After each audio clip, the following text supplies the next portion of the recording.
Hey guys, welcome back to the channel. This is story about what if Naruto leaves Konoha for training and comes back for Genin exams part 1. Before I start, please do support for more amazing content and comments for part 2. Do consider to subscribe my channel and share my video to your friends and check out the description as well. Let's start the video. Konoha, October 10th. Every year on this date the hidden village of Konoha celebrated.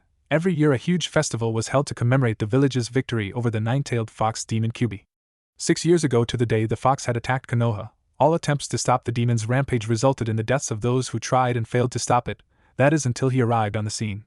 Riding atop a large toad stood a man with yellow spiky hair wearing a white duster with flames decorating the bottom. Most knew this man well as both Konoha's Yellow Flash and Konoha's fourth Hokage, Minato Namikaze. Minato had managed to defeat the demon but gave his life in the process, and now the festival of the Kyubi was held each year to celebrate the Kyubi's defeat and to remember those who had lost their lives in the battle. However, there was one person in the village who wasn't celebrating. This person was a 6-year-old boy named Naruto Uzumaki. For the past 6 years of his life he had stayed in his home on October 10th. Every year he would look out the one window in his small apartment and watch the celebrations. He honestly longed to join in, but every year on the morning of October 10th he would receive a visit from the one person who had taken care of him, the third Hokage. Every year he would visit and every year he would give Naruto the same warning: "Don't go outside today, it's not safe." Naruto sat at the window watching as fireworks shot into the air before exploding, one of the many perks of the festival. This is so unfair, Naruto thought to himself. Everyone else gets to go, so why can't I? It was true that everyone in the village was attending the festival, except him. Naruto had few friends, but even they were at the festival. Earlier that day they had asked Naruto if he was going with them. Naruto had made a few friends since entering the ninja academy a week ago: Shikamaru Nara, Choji Akimichi and Hinata Hyuga. Although he didn't think Hinata liked him very much, every time he tried to speak to her she would turn away quickly. Naruto continued to look out the window when suddenly he noticed something: he wasn't alone. Naruto quickly spun around when he felt someone behind him. There standing in the doorway was a woman. She had long black hair falling behind an olive-green chunin vest. The most notable thing about her was her ruby-red eyes, which were at this moment stained and wet. It looked like she had been crying recently. This woman was Genjutsu prodigy Kurenai Yuhi. "Why you?" Kurenai growled through clenched teeth as several tears fell from her eyes. "It's all your fault." Naruto was confused at the woman's words. To his knowledge he had never met her before. Who are you?" Naruto asked wearily. Kurenai reached behind her back and pulled a kunai from her hip pouch. "Me? I'm the daughter of someone you killed," Kurenai screamed as she tossed the kunai forward. Her aim was true. The kunai struck Naruto's right shoulder. "Arg!" Naruto screamed in pain as he fell to his knees, gripping his bleeding shoulder. Naruto quickly turned around and started to crawl away, attempting to escape before this woman hurt him more. Before he could make it very far he felt a weight on his back push him to the ground. Kurenai was leaning down and had her knee against Naruto's back, holding him down. Before Naruto could say anything, Kurenai reached down and grabbed his injured arm. She pulled it back so it was pointing up into the air next to her. "I saw you at the academy. Did you really think you could become a ninja? Let's see you do it with only one arm." Naruto's eyes widened when he realized what she meant. "No, please don't," Naruto pleaded. Naruto's plea fell on deaf ears as Kurenai placed her free hand against Naruto's right elbow and with her other hand pulled his lower arm backwards sharply. A loud crack filled the air as Naruto's arm was pulled in the wrong direction. "Oh!" Naruto screamed loudly in pain. Kurenai wasn't done yet. His arm was broken, but it could still heal with time. She stood up and lifted her foot up above Naruto, and with a satisfied grin she stamped down onto Naruto's already broken arm.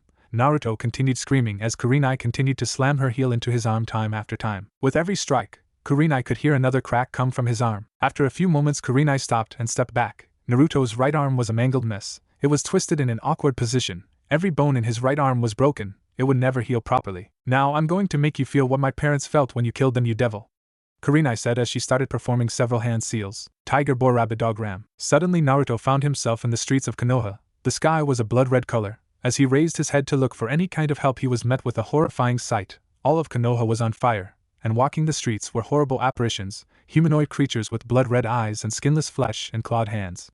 All these creatures were walking towards Naruto. Naruto tried to get away, but before he could make it very far the creatures were upon him.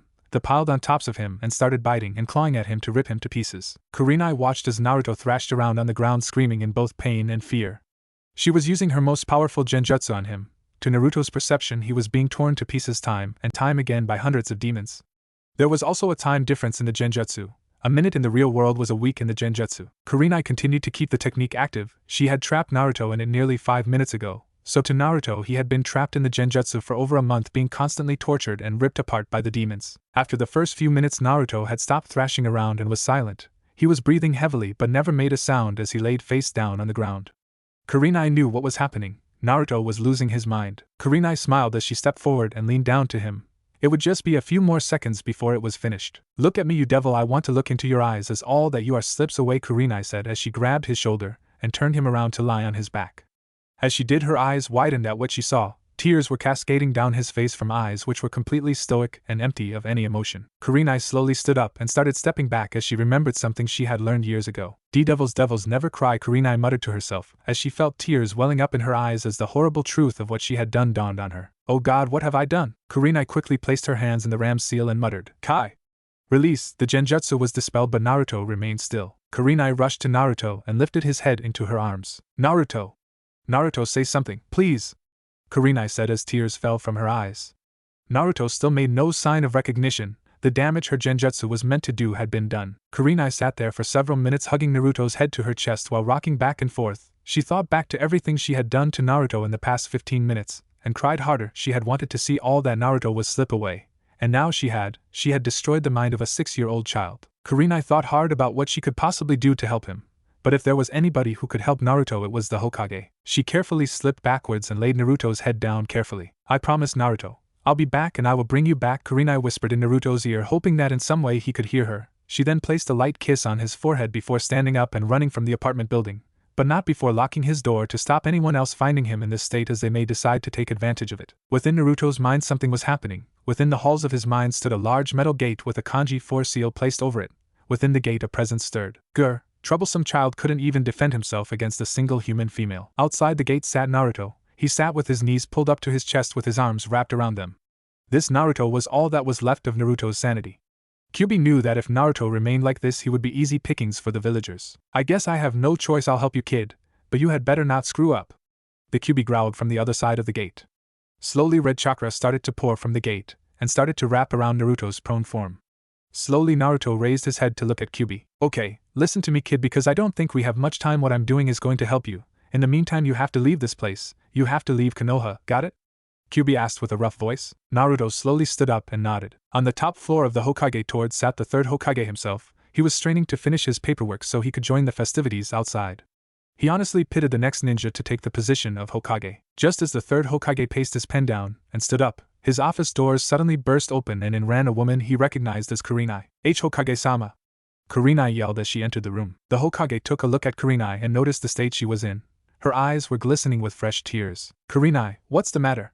The Hokage asked with a worried tone. Kurenai slowly lifted her head to look at the Hokage, her eyes still glistening with tears as she bit her bottom lip hard enough to draw blood. Hokage-sama, I've done something terrible. A few minutes later, both the third Hokage and Kurenai were racing through the village, dodging around celebrating citizens on their way to Naruto's apartment. The Hokage was horrified by what Kurenai had told him. If it was true that Naruto's mind had been destroyed, then there was a chance that the Kyuubi within Naruto could take advantage of it and take over his body. Kurenai was the first to reach the apartment. Not stopping to unlock it, she slammed the door off its hinges. Hokage-sama, he's an H. Kurenai trailed off as she noticed that the room was empty. On the ground where she had left Naruto was a small puddle of blood.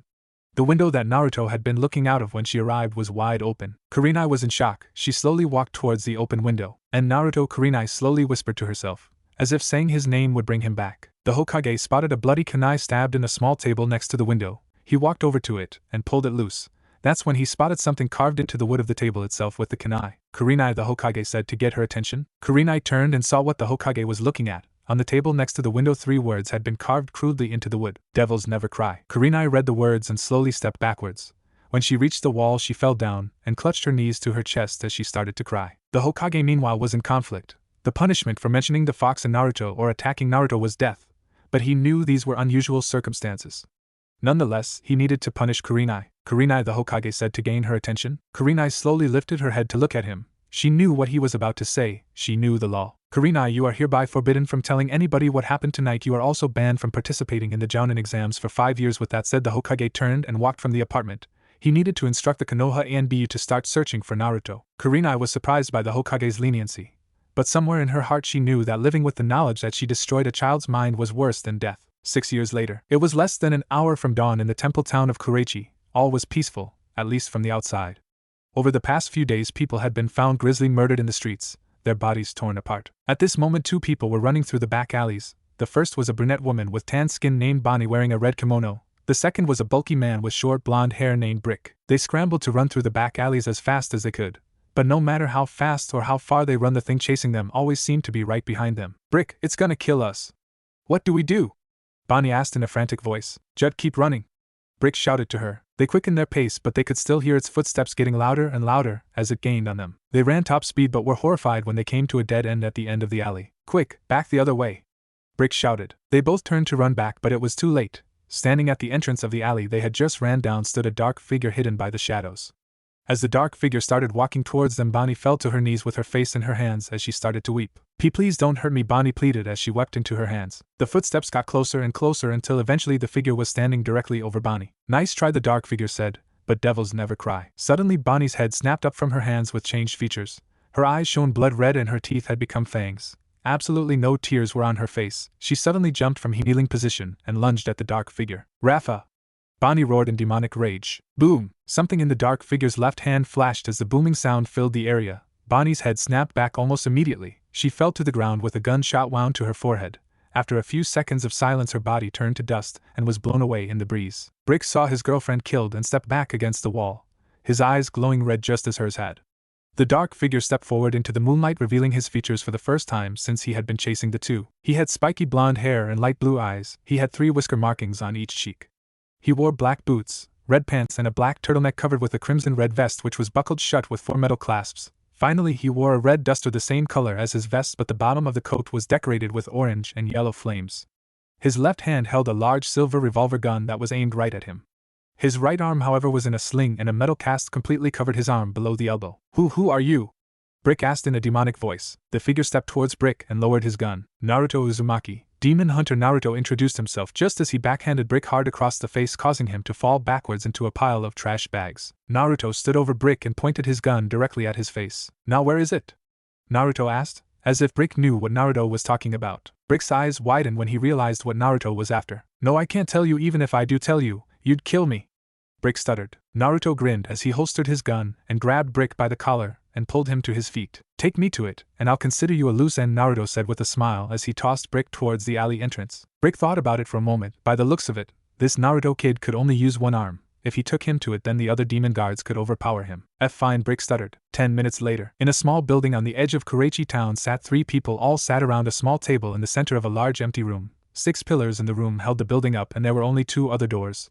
The door leading out of the building and the heavy metal door leading to what they were guarding. The only light in the room came from the moonlight overshining through a skylight window above them. These 3 had been instructed to guard this building with their lives. "Ha, full house!"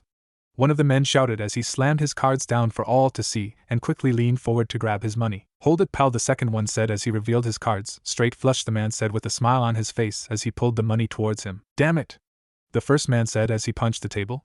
"What do you have?" he asked the one who hadn't spoken yet. "Well, the third man trailed off as he strained to look at his cards. A sudden darkness had filled the room and it shadowed his cards. Realizing something was wrong, he looked up just in time to see the skylight window above them shatter. Somebody dressed in red flipped backwards through the window and fell at least 15 meters before landing crouched on their table. "What the F?" the first man shouted. Just the boy in red reached behind his back with his left hand and quickly whipped out a bulky silver gun and aimed it in his face. "It's called the Royal Flush," Naruto said, indicating his gun. When Naruto smirked as he pulled the trigger. Boom! The man fell backwards on his chair as the bullet ripped right through his skull. He quickly turned to dust soon after. The other 2 men quickly got up from their chairs and backed off from the kid in red. Naruto slowly turned his head to look at the other 2. They noticed a small amount of blood from their slain leader splattered across the boy's face. Slowly the features on the 2 remaining guards' faces started to change. Their eyes turned red, their teeth turned to fangs, and their skin grew pale. Naruto hopped off the table and turned to face them. As he did, he noticed smiles appear on their faces. This was normal. Demons often underestimated him once they saw his right arm. Naruto held his revolver, the Royal Flush, in the left hand. Naruto smirked as he started to twirl the gun on one finger. "Well, this hardly seems fair here. Let me make it even," Naruto said as he quickly flicked his left and Royal Flush left his hand and flew towards the demon to his left. The demon wasn't ready for it, and the gun sailed right past his right shoulder. He turned his head to watch the gun as it flew past him. That's when he realized his mistake. He had taken his eyes off his enemy. The demon quickly snapped his head back towards Naruto, but it was too late. He was gone. The demon was about to look around to see where Naruto had gone but froze as he heard the clicking sound of the hammer of a gun being cocked back behind him. The other demon was shocked at what he had seen. The kid had thrown his gun, moved behind his accomplice, caught the gun in midair, and was now pointing the gun at the back of his head. Boom! The demon's head was blown off and turned to dust. The rest of his body turned to dust before it even hit the ground. With 2 of the demons dead, Naruto turned to face the last one. Why you're not human? The last demon yelled. Naruto smirked at the comment. Well, you're half right, Naruto said as he lifted his gun and aimed it at the final demon. It pisses me off to no end when demons masquerade as human, Naruto started to say. The demon wasn't about to wait around to join his friends. He quickly turned around to run for the exit. But as soon as he turned away from the boy in red, he found himself looking down the same gun barrel as he had less than a second ago. In the time it had taken for the demon to turn around, Naruto had already moved ahead of him. How? The demon asked. No demon or human is that fast. Boom! The final demon fell to the ground, missing half of his head before turning to dust. With the demons finished, Naruto holstered his gun and turned around and faced the heavy metal doors. After reaching the door, he placed his palm against the door and pushed it. Didn't budge. Naruto pondered the best way to open it. That's when Naruto noticed a small control panel to the right of the door. Naruto walked up to it, and it seemed to recognize his presence because it suddenly sparked to life. Please state your name. An electronic voice sounded from the control panel. Yum. I'll take a large pepperoni pizza with fries and a strawberry shake, and for dessert I think I'll take a 2,000-year-old demonic sword, and don't forget the ketchup, Naruto said as he leaned against the wall next to the controls. Name unrecognized. Alarm has been sounded. Please await personnel's arrival. Okay, but don't expect a tip, Naruto said with a sigh. Naruto pushed away from the wall and quickly spun around to face the control panel with his gun drawn. Boom! The control panel shattered as the bullet ripped through it. With a hiss of air, the metal doors slowly opened. Naruto holstered his gun and walked inside. As soon as he did, he spotted what he had been looking for. Displayed on a pedestal in the center of the room was a sheathed katana in a blue scabbard. Yamato, Naruto whispered as he reached out and lifted the sword from its resting place. Naruto was stunned when he picked it up. Even within the scabbard it was extremely light, weighing little more than a couple of kunai. Not knowing how long the door would stay open, Naruto quickly slipped the sword into his belt under his coat on his right side. That's one down, Naruto muttered to himself. With that done, he turned around and stepped back through the door. When he stepped back into the main hallway, he smirked at what he saw. 10 more demons had arrived. No doubt the personnel that the control panel had promised. Well then, let's see if this thing has lost its touch after 2,000 years, Naruto said as he reached into his coat with his left and grasped the handle of the katana. Yamato. He slowly slipped the sword from its scabbard, which was left hooked in his belt. Naruto swung the sword to his left. As the sword moved through the air, it seemed to make a slicing sound. As soon as he had fully drawn the sword, all of the demons rushed at him at the same time. Naruto smirked and ran forward. He dodged past the demons one by one while lashing out with Yamato. Eventually Naruto had passed by each one of the demons and arrived at the exit door. Naruto slowly took a few more steps forward and opened the door leading outside. After he was outside, he turned and looked back in. Each of the demons had checked themselves and found that they were completely unharmed. Naruto smirked as he twirled the sword around for a moment before slowly slipping it back into its scabbard. He stopped when only an inch of the sword remained exposed. Jackpot, Naruto said, and with a final click, the sword was fully returned to its scabbard. The effect was instant. Inside the room, the 6 pillars suddenly fell apart as cleanly sliced at an angle. The building started to shake. Several of the demons were crushed by the pillars. Finally, the entire building collapsed right on top of the remaining demons. By the time the building had finished collapsing, Naruto was already walking away. After walking for a few minutes, he came to a large tree with a blonde-haired demon tied to it. Well, Brick, it panned out, Naruto said as he quickly untied the rope. A deal is a deal. Now get out of here before I change my mind, Naruto said to the demon as he started to walk away with his back to Brick. Brick couldn't believe it. Naruto had managed to defeat the guards and stole the sword. He wasn't about to give Naruto a reason to kill him now. He quickly turned around and started to run away. Oh, and Brick? Naruto called back to the demon. Brick stopped for a moment, fearing that Naruto had changed his mind. Sooner or later I always tie up my loose ends, Naruto said with a sadistic smirk. Brick gulped and continued to run away. With Brick gone, Naruto turned and watched as the sun started to rise in the distance. He closed his eyes and enjoyed the feeling of the first morning sun on his face. Naruto opened his eyes after a minute and whispered to himself, "It's time." Naruto checked his equipment before he turned around and started to walk east with a destination in mind. It was time to go back home. I wonder if they'll recognize me, Naruto wondered as he started the walk to Konoha. According to his calculations, the genin exams for his generation of ninja was to be held tomorrow. Karachi town was only a 4-hour walk to and from Konoha. Naruto quickly turned around and started to crawl away, attempting to escape before this woman hurt him more. Before he could make it very far, he felt a weight on his back push him to the ground. Kurenai was leaning down and had her knee against Naruto's back, holding him down. Before Naruto could say anything, Kurenai reached down and grabbed his injured arm. She pulled it back so it was pointing up into the air next to her. "I saw you at the academy. Did you really think you could become a ninja? Let's see you do it with only one arm." Naruto's eyes widened when he realized what she meant. "No, please don't," Naruto pleaded. Naruto's plea fell on deaf ears as Kurenai placed her free hand against Naruto's right elbow and with her other hand pulled his lower arm backwards sharply. A loud crack filled the air as Naruto's arm was pulled in the wrong direction. "Oh!" Naruto screamed loudly in pain. "Naruto!" Kurenai screamed as she sat bolt up after awakening from her nightmare. She looked around for a moment before realizing she was still in her room. She slowly regained control of her breathing. Kurenai looked to her bedside desk and saw her clock read 9:37 a.m. Wiping the sweat that covered her forehead, she stepped out of bed and went about her morning rituals. The nightmare about Naruto was nothing new to her. She had the same one at least once a week. After being forbidden from participating in the Jounin exams for 5 years, Kurenai Yuhi was finally a special Jounin specializing in genjutsu. After the incident with Naruto, Kurenai had spent a lot of time researching ways to reverse the effects of genjutsu on the human mind. This research had in turn developed her knowledge and skill in genjutsu. Now her skills in the art were unmatched in every way. In the past 5 years, Kurenai had also befriended Hinata Hyuga. Naruto's disappearance seemed to hit her worst of all. It seemed that before he disappeared, the young heiress had a crush on the young Uzumaki despite only knowing him for a week. Hinata always had self-doubt issues. These doubts rose considerably when Naruto left, and eventually led to her skills as a ninja diminishing. After a while, her father Hayashi gave up on Hinata and started to train her sister Hanabi in her place, while leaving Hinata's training and well-being in the hands of Kurenai. Hinata now lived with Kurenai. For 6 years, Kurenai had held her tongue, not telling anybody about what she had done, not even her best friend Enko.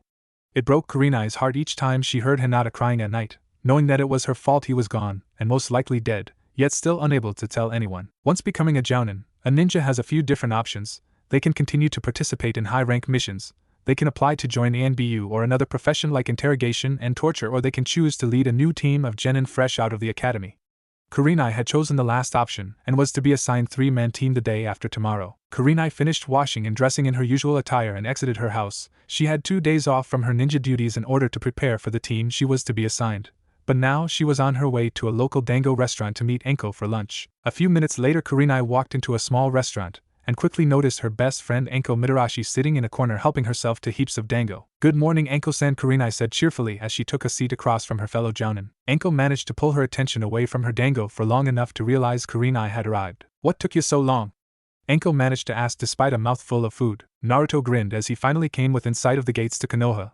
The last time he had walked through these gates was 6 years ago, in human time at least. As Naruto approached the gate, 2 Chunin stepped from behind a desk and got in his way. "Halt, state your name and business here," a Chunin with a burn scaring across his nose said. Naruto smirked. It seemed that they didn't remember him. "I'm here to see the Hokage," Naruto stated simply before continuing to walk right by the Chunin. "Hey, we can't just let a stranger waltz into the village," the Chunin said as he stepped in front of Naruto and reached for his leg holster for a kunai. "Figures well. Guess I gotta do this the hard way," Naruto thought to himself. In a movement faster than the Chunin could follow, Naruto leaped high up into the air over the gate and landed on a nearby rooftop in the village. Less than a second after landing, Naruto started to leap from building to building towards the Hokage Tower. "Shit, sound the alarm!" the Chunin shouted to his partner. Kurenai and Enko exited the restaurant after eating, so Enko broke the silence between them. "Any idea what brats are gonna be on your team?" Kurenai thought about it for a moment. "Well, I've already requested that Hinata be placed on my team. Other than that, it'll depend on the other students' statistics," Kurenai answered. "What about you, Enko? Have you decided what you're doing next?" Enko nodded. "Yeah, yesterday Hokage-sama asked me to overlook the second phase of the next Chunin exams along with Ibiki and Ginma." Kurenai was about to make a comment like "those poor kids," but was interrupted by a loud ringing noise coming from the Konoha gates. Kurenai and Enko immediately dropped their carefree attitude. The only time the gate bell rings is when an intruder breaks into the village. "So, somebody's got a death wish," Enko said with a sadistic smirk. Enko and Kurenai looked at each other for a moment before nodding. A moment later, they both leaped to the nearest building and started running towards the disturbance. After a few minutes, they spotted somebody wearing a red coat with orange flames decorating the bottom running across rooftops. They were about to move to intercept him when they suddenly saw another ninja appear in front of the intruder. Naruto couldn't help but feel that something was wrong. He had broken through the gates more than 3 minutes ago, and still nobody was following him. Naruto looked ahead of himself and suddenly skidded to a halt when he noticed somebody standing directly between him and the Hokage Tower. This ninja wore a green Jounin vest and a mask covering his lower face. The ninja's forehead protector covered his left eye. Instead of Naruto, the ninja's attention seemed to be on a small orange book he was reading. "You know," the ninja said without looking up from his book, "it isn't a smart thing to break into a ninja village. Anyone who does is either stupid or has a death wish. So for the tombstone, what's your name?" the ninja asked, still without looking up from the book. Naruto smirked. He loved it when people underestimated him. "Before asking somebody else their name, you should really introduce yourself," Naruto said in a scolding tone. "You don't need to know my name," the ninja said with a carefree tone which was starting to annoy Naruto, and yet Naruto still smiled. "Well then, allow me. Your name is Hataki Kakashi, Jounin of Konoha. Your birthday is September 15th and you are 26 years old. You're a Virgo. You graduated from the Ninja Academy when you were 5 and became a Chunin at the age of 6. You're 6 feet tall and weight 150 pounds. Blood type O. Your favorite food is grilled mackerel with salt and eggplant miso soup. Your left eye had the bloodline ability of Sharingan, with which you are said to have copied more than 1,000 jutsu. To date you have completed 197 D-rank missions, 189 C-rank missions, 413 B-rank missions, 276 A-rank missions and 38 S-rank missions, and your hobby is reading books like this one. Naruto finished his rant as he lifted his left hand, which was holding a small orange book. Kakashi was shocked. He had finally looked up from his book about halfway through Naruto's rant when he realized that this intruder knew everything about him. His shock was increased further when he saw the book in Naruto's hand was identical to his own. He looked back down at this book only to find he was now holding a small square piece of wood instead of his book. What? When did he? Kakashi muttered to himself but stopped when his mind registered something: blonde hair, coat with flame designs. And Minato-sensei? Kakashi wondered as he looked back up to the intruder. It was true that he looked like Minato, but there were several differences, the most notable being the 6 marks on his cheeks. And Naruto! Kakashi practically screamed as his one visible eye widened. A few rooftops away, Anko and Kurenai stood watched and listened. Kurenai's eyes widened in shock when she heard Kakashi say the intruder's name. Naruto continued to smile. He truly loved messing with his opponents. But alas, it was time his fun came to an end as he sensed 2 ninja watching them as well as 2 more approaching them rapidly from behind. Well, it's been fun, but I gotta go, Naruto said as he tossed the orange book towards Kakashi. Kakashi tried to catch it out of the air but stopped as he noticed something. A small sticker stuck to the back of the book. And oh, Kakashi screamed his horror as the tag detonated. It wasn't powerful enough to damage anything. Unfortunately, the book seemed to explode into hundreds of charred pages. Kakashi's eyes were watering as he scrambled to grab the pages out of the air, as if there was some faint hope that they could be saved. Kakashi was so preoccupied by the remains of his book that he failed to notice Naruto running towards him before it was too late. Naruto jumped and planted his foot right into Kakashi's face. It wasn't so much to kick him but to use him as a stepping stone. Naruto used his leverage to jump from Kakashi's face high up into the air towards Hokage Tower. As Naruto flew higher into the air, he turned around to see Kakashi scrambling back to his feet just as he was joined by 2 other jounin. Spread the word, Naruto shouted down to his audience. Naruto Uzumaki has returned to Konoha. Naruto finished with a toothy grin before disappearing onto the roof of the Hokage Tower. Kakashi got back to his feet and looked up to where Naruto had jumped just as Asuma and Guy arrived on the scene. Naruto, he's back, Kakashi whispered. Asuma and Guy had arrived just in time to hear Naruto's last statement. Uzumaki, I heard he disappeared 6 years ago. Nobody knows how or why, Asuma said. As the other jounins continued to speak, Kurenai was in a world of her own. Naruto was back. After 6 years he was finally back, and best of all, he was sane. Kurenai's eyes had started to water. A mixture of emotions were swirling through her mind. Her tears were both tears of sadness, as she remembered what she did to him, as well tears of happiness for seeing that he was alive, and had somehow regained his mind. Kurenai! Anko said loudly into Kurenai's ear for the 3rd time while clicking her fingers in front of Kurenai's face. Kurenai finally snapped out of her thoughts. What? Kurenai asked while trying to wipe her tears away. I said let's go, the others have already gone after the brat. Anko said as she followed Kakashi and the others. Sarutobi, the 3rd Hokage, had been hip deep in paperwork when the alert had been sounded. He was now looking out his window in an attempt to see what all the fuss was about. Hey old man, what you looking at? A voice came from behind him. Sarutobi stiffened for a moment. Somebody else was here. When did? Sarutobi whispered to himself as he spun around ready to defend himself. After he spun around to see who had spoke, he froze. Sitting in a chair in front of his desk was a boy in a red coat with his feet up and resting on the desk. Sarutobi took a long look at the kid's face. Blonde spiky hair, 3 marks on either cheek and blue eyes. And Naruto? Sarutobi asked with a half smile. Naruto grinned as he stood back up. Heh, so you do remember me, Naruto said with a genuine smile. Oh, sorry about the ruckus outside. I had a little trouble getting here. What kind of trouble? Sarutobi asked worriedly. As soon as Sarutobi's words were said, the door to the office burst open and 5 jounin stormed in. Kakashi, Guy, Asuma, Anko, and to his surprise, Kurenai. Oh boy, this is going to be interesting, Sarutobi thought to himself as he felt a headache coming. As soon as she entered the room, Anko saw Naruto standing near the Hokage and wasted no time in drawing a kunai and flicking it towards Naruto. Naruto quickly reached out and grabbed the kunai out of the air before it struck him. He twirled the kunai around a couple times before speaking. You know, it's still technically against the law to attack me, Naruto said with a smile. Naruto took a quick glance at the group of ninja that had followed him. He stopped for a moment when he saw Kurenai. His gaze lingered over her for a moment before he turned away in an uninterested fashion. Kurenai saw this, and at that moment she would have given anything to know what he was thinking. He probably hates me, Kurenai thought to herself as she felt more tears straining against her eyes. Naruto is correct. It is still against the law to attack him, Sarutobi said as he walked around the desk. Anyway, I think you have some explaining to do. Where have you been, Naruto? Naruto thought about it for a moment. Well, I've been working just about everywhere, all across Fire Country, Wind Country, pretty much all over the ninja nations. I even spent a few months in America. It was there that I discovered the bliss that is pizza. Naruto was about to continue until the Hokage interrupted. Naruto! What are you talking about? Sarutobi asked. Pizza? It's a baked bread covered with tomato puree and mozzarella cheese, although I like some pepperoni topping added as well as. No, not pizza! Sarutobi eventually yelled in annoyance. Naruto frowned. I get the feeling you're upset, Naruto said. Oh really? What was your first clue? Sarutobi said sarcastically. Well, your dismissive attitude towards pizza for one thing, Naruto said with a pout. Enko found herself trying to suppress a smirk as she saw a vein bulge in the Hokage's forehead. Naruto, what do you mean you've been working everywhere? Sarutobi asked with a sickly smile as he clenched his teeth. Oh, I a demon hunter now, Naruto said dismissively as if it meant nothing important. Everyone looked at him with wide eyes. You're a what?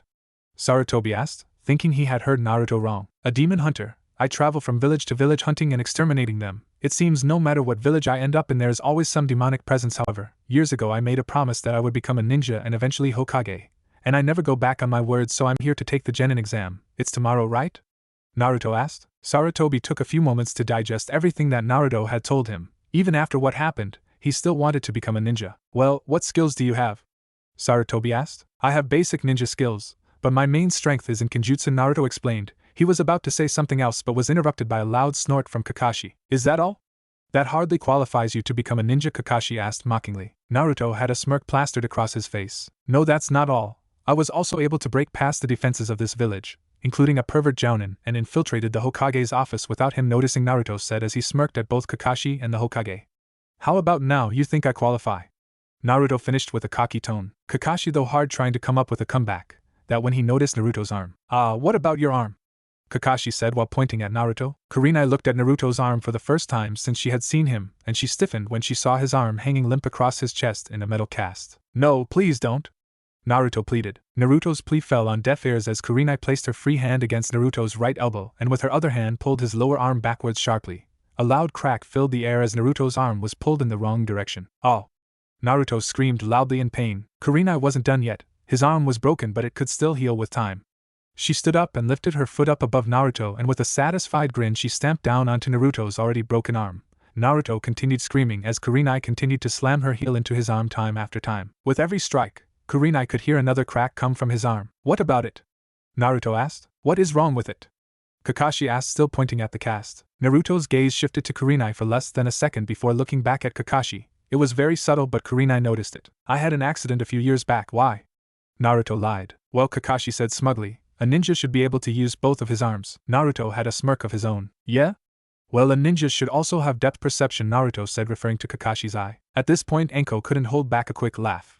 All the others seemed a little shocked but still laughed. Oh no, he didn't, Guy said as placed a hand over his smiling mouth. Ouch, Asuma said as he copied Guy. Kakashi sputtered to try to come up with a comeback, but this time he couldn't seem to come up with one, so instead he quickly turned to Guy and Asuma. You guys are supposed to be on my side, Kakashi shouted in an annoyed tone. Besides, Naruto continued, you'd be surprised what I can do with only one hand, Naruto said with a mischievous smile as he winked at Enko. At this, Enko found herself blushing lightly when thoughts of what Naruto could possibly mean popped into her head. By the way, thanks for the gift, Naruto said, referring to the kunai he was twirling around his fingers, the same one he had snatched out of the air when Enko threw it at him. Enko looked at Naruto with confusion. What are you talking about? It's just a kunai, brat, Enko said as if Naruto was being stupid. Yeah, but judging by your clothes, your attitude, and your tendency to throw sharp thing at people's heads, I'm guessing you're the type of girl who keeps their kunai in their panty drawer, Naruto said with the same mischievous smirk. Naruto quickly took a whiff of the kunai to get his point across. The reaction of everyone in the room was typical. Asuma, Guy, and Kakashi all looked between Naruto and Enko wide-eyed with a small trickle of blood seeping from their noses while Enko was blushing furiously. It took every ounce of self-restraint for her not to draw every kunai and shuriken she had with her and throw them all at Naruto at the same time.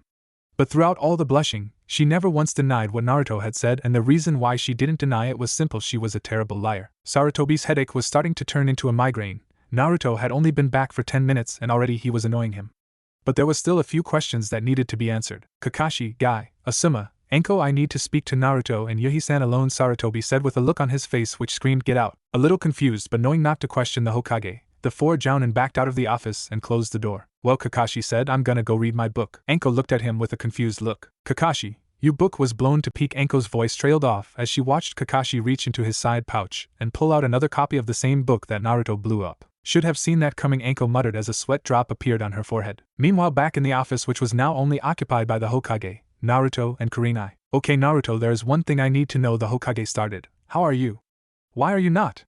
The Hokage muttered, trying to get the question right, babbling incoherently while lying on the ground in a puddle of my own drool. Naruto finished the Hokage's question. Not quite the way I would have said it, but the Hokage mumbled. Naruto smiled before saying one word. Kyuubi. Both the Hokage and Kurenai stiffened.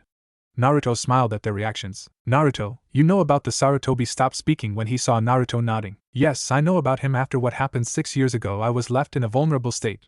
The Kyuubi was worried that somebody would try to finish me off while I was unable to defend myself. It was within his best interest to restore my mind. But the process took several months, so he had me subconsciously sneak out of Konoha. After I was well again, I started to train myself to hunt demons. Naruto finished. After Naruto finished speaking, the room was silent for several moments. Thoughts were surging through Sarutobi's mind. He seemed to weigh the pros and cons of the current situation before finally coming to a decision. Okay, the Genin exam is tomorrow morning. If you pass, then you will be placed on a 3-man cell under a Jounin sensei. I'll send the paperwork to Irika at the academy, Sarutobi said as he reached into his desk for some paperwork. Thanks, old man, Naruto said with a grin. Okay then, if there's nothing else, I'm gonna go take a nap. I was up all night working. Naruto strained to find the appropriate word. Naruto turned around to walk out of the office only to find himself suddenly blocked as Kurenai moved into his path. Naruto was about to ask what she wanted but was stunned when she suddenly dropped to her hands and knees and bowed to him with her hair touching the ground. And Naruto, please forgive me. Kurenai screamed as tears fell in torrents from her eyes. Naruto, what I did was inexcusable. Please, I'll do anything for your forgiveness. Naruto was still quite shocked, but a warm smile quickly appeared on his face. Naruto kneeled down and placed a hand softly on Kurenai's shoulder. Feeling the warmth on her shoulder, Kurenai looked up with tear-soaked eyes to see Naruto smiling warmly. Kurenai, on that day, my life changed, but it didn't end that day. You showed me what demons are. You showed me what they are capable of. That's the reason I hunt them, even though I am one myself. Kurenai's eyes widened when she heard what Naruto said. She was about to scream at him that he was not a demon. But before she could, she heard 3 words escape Naruto's lips, 3 words she had been desperate to hear for 6 years. I forgive you, Naruto said loud and clear in a warm tone. Kurenai was shocked. She hadn't expected him to forgive her so easily. She bit her bottom lip in an attempt to stop it quivering as more tears fell from her eyes. Now get up, Naruto said as he took Kurenai's hand and stood up, pulling her to her feet. A kunoichi Jounin of Konoha does not belong on her knees, Naruto said as he let go of Kurenai's hand and walked past her towards the office doors. Before he reached the doors, Naruto turned around and looked directly at the Hokage, who was in the process of writing up Naruto's papers. Oh, an old man, when I regained my mind, I also regained the memories you took from me when I was 5. There was a loud snap as Sarutobi pressed a little too hard and the pencil he was holding broke against the paper. Kurenai was confused. What was Naruto talking about? Sarutobi looked up from the paper with a worried look. Before he could say anything, Naruto spoke first. This is your one and only warning. The next ninja who goes into my mind won't be getting out again intact, Naruto said as he walked out the door and disappeared around a corner. Hokage-sama, what did Naruto mean by that? Kurenai asked as she wiped away her tears. Sarutobi grimaced. He had hoped never to bring this up again. 7 years ago, a year before the incident between you and him, on his 5th birthday, he was attacked in the streets. 7 years ago, October 10th. Naruto didn't know why this was happening to him. He had just been walking home after dinner at Ichiraku's when before he knew it, he was being chased by a group of about 10 people. They chased Naruto for 5 minutes, throwing bottles, stones and whatever else they could get their hands on at Naruto. Eventually Naruto made a mistake. He turned to escape down an alley which turned out to be a dead end. Before he could double back and escape, the mob that had been chasing him blocked his exit. The next few minutes consisted of Naruto curling up in the fetal position as he was viciously beaten. Eventually the beating died down. That was when a woman with long black hair tied back tightly into a ponytail stepped forward from the crowd. Hold him down, the woman commanded. The others took her lead and held Naruto down with his arms and spread apart so he was laying flat on his back. The woman kneeled down and straddled him before lifting her right hand. Please don't hurt me, Naruto pleaded as tears fell from his eyes across his cheeks and to the ground. The woman ignored his pleas as the tip of her finger started to hum with a blue glow. This technique was easily recognizable as the chakra scalpel. Let the world see what you truly are, the woman whispered in Naruto's ear as she placed her glowing finger on Naruto's cheek and started to stroke it across his cheek. Gaha! Naruto screamed in pain as the chakra scalpel cut through his flesh, leaving a long mark across his cheek. The woman continued this process 5 more times. By the time she was done, Naruto had 3 of these whisker marks on each cheek. Kurenai's hand covered her mouth, as if she was about to vomit as the Hokage came to the end of his story. My God, Kurenai muttered in disgust as she felt tears stinging her eyes once again, as well as bile forming in the back of her mouth. Eventually an ANBU squad came across the scene and saved Naruto before any further harm could be done to him. But the encounter left him with the 6 scars across his cheeks. Naruto spent the next few days in an unresponsive state. He wouldn't sleep, he wouldn't eat, and he'd start screaming whenever anybody came near him. After almost a week, Naruto was starting to get sick from sleep deprivation and starvation. So I came to a decision. I had Inoichi Yamanaka seal the memories away in Naruto with one of his mind jutsus. Naruto quickly went back to his old life, and the incident was never mentioned again until now. Sarutobi took a deep breath and leaned back in his chair as he came to the end of his explanation. Kurenai felt an uncomfortable feeling in her heart. Naruto had been through so much even before what she did to him, Somehow she now felt responsible for him. She felt as if she had to do everything she could to protect him. With her resolve hardened, Kurenai spoke. I want Naruto on my team, Kurenai said sternly. The Hokage looked at Kurenai for a moment, checking if she was being serious. The look in her eyes told him that she has never been more serious. Okay, if you're sure, Kurenai? Sarutobi asked. Kurenai nodded without an ounce of hesitation. Okay then, as long as they pass the Genin exam, your team will consist of Uzumaki Naruto, Hyuga Hinata, and the third member will be decided pending the results of the exam. Kurenai bowed respectfully to the Hokage before speaking. Thank you, Hokage-sama. Meanwhile, Naruto was on the rooftop of a nearby building looking down into the street. Figures, Naruto said with a disappointed frown. Down in the street were the charred remains of his old apartment. By the looks of it, the building had been burned down years ago, and no attempt had been made to rebuild or even clean up the mess. Oh well, I've spent the past 5 years sleeping in trees, so it really doesn't matter, Naruto thought to himself as he bounded over rooftops away from the ruined apartment. Naruto quickly found a comfortable tree next to one of the training grounds. After getting comfortable, he quickly fell asleep. Hours later, Naruto woke just as the sun was setting. The sky was ablaze with orange light. Naruto was about to go back to sleep when he felt something, a demonic presence in the village. Naruto sat up and glanced towards the village. I told the old man that no matter what village I end up in, there is always some kind of demonic presence. This village is no exception. Naruto stood up in the tree and readjusted his clothes and weapons into a comfortable position before he jumped from the tree towards the center of the village where he felt the demonic presence. Hinata Hyuga ran through the dark streets of Konoha. It had been only 10 minutes ago that she had left the Hyuga compound after visiting her grandfather and started to make her way home. A moment later she heard footsteps behind her. When she turned, the footsteps stopped and there was no one in the street. Hinata started walking again, and she soon heard the steps again. Hinata quickly spun on her heel with ninja reflexes. She had turned fast enough to see a flash of red clothing duck into an alley. Hinata quickly placed her hands in a unique seal before activating a technique, Byakugan. The effect was immediate. Veins around Hinata's eyes seemed to bulge as he Jujutsu activated. Hinata used her Byakugan to check the alley she had seen the red shoot into. But here was nothing there save a few trash cans. Not sure whether or not someone was following her, Hinata deactivated her Byakugan, turned and started sprinting towards Kurenai's home where she lived. After a few minutes, Hinata stopped to catch her breath. She turned her head to see if she was being followed, and she was horrified to see a dark figure at a corner of an alley looking right at her with glowing red eyes. This completely panicked her, and she once again started running. In an attempt to get away from whatever was following her, Hinata quickly turned into an alley and kept running. She looked back and saw nothing there.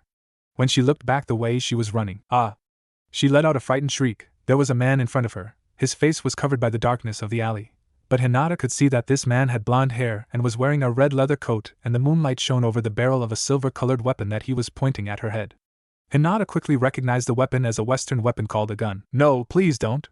Hinata pleaded with tears in her eyes as she raised her arms in front of her face. Get down! The figure in red shouted. Without hesitation, Hinata dropped to the ground quickly and closed her eyes tight. Boom! Hinata's eyes slowly cracked open when she heard a thud as something heavy dropped to the ground behind her. Hinata gathered her courage and looked behind her to see what had fallen. It was horrible. It looked human partially, but its face was distorted, eyes were red, and its mouth was bordered by sharp fangs. Hinata turned back to the figure in red, to see him offering his hand. After a moment of hesitation, she took his hand and was quickly pulled to her feet. As he helped her up, she tried to make out his face but couldn't suit to the darkness. Hinata looked back at the creature he had shot to see it slowly turn to dust. What was that thing? Hinata asked timidly. A demon, the boy said as he slipped his gun into a holster beneath his coat. It has been following you since you left the Hyuga compound. I'm sorry if I scared you before, but I had to wait until it revealed itself. Thoughts were spinning in Hinata's head. Then you saved me? Hinata asked while still looking at the disintegrating monster. Hinata turned back to the boy in red and bowed with her hands clasped together. Arigato. I'm Hinata Hyuga. What is your? Hinata looked up from her bow to face the boy who had saved her, but all she saw was an empty alley. Name? After a quick check with her Byakugan, Hinata could find no trace of the boy in red. Deciding it may not be a good idea to dawdle, Hinata started to run back home. All the while she was running, Hinata failed to notice the same boy who had saved her jumping across rooftops, keeping an eye on her to make sure she got home safely. After arriving at Kurenai's house, Hinata meant to tell Kurenai what had happened, but to her dismay she was not home yet. Feeling herself getting tired, she decided to tell Kurenai what had happened the next day. Hinata walked to her bedroom, dressed in night clothes, and slipped into bed. After getting comfortable, she reached under her pillow and pulled out a small soft teddy bear with some of its fur scorched. She remembered the day she had gotten it, the day that Naruto's apartment had been burned down by accident. Hinata had foraged through the wreckage for an hour before finding the teddy underneath the remains of Naruto's bed. It was all she had left of him. Naruto-kun, Hinata mumbled as she hugged the teddy tightly against her chest, and a single tear fell from her right eye as she blew out the lamp next to her bed and fell into her slumber. Naruto has stayed on a rooftop across from the house that Hinata had run into. He waited long enough to make sure no other demons were after her. After he saw the light from a lamp go out, he decided that she should be safe and continued his patrol of the village. After patrolling for another hour, Naruto found himself standing in the middle of a training ground. Naruto smirked as he felt the demonic presence start to rise.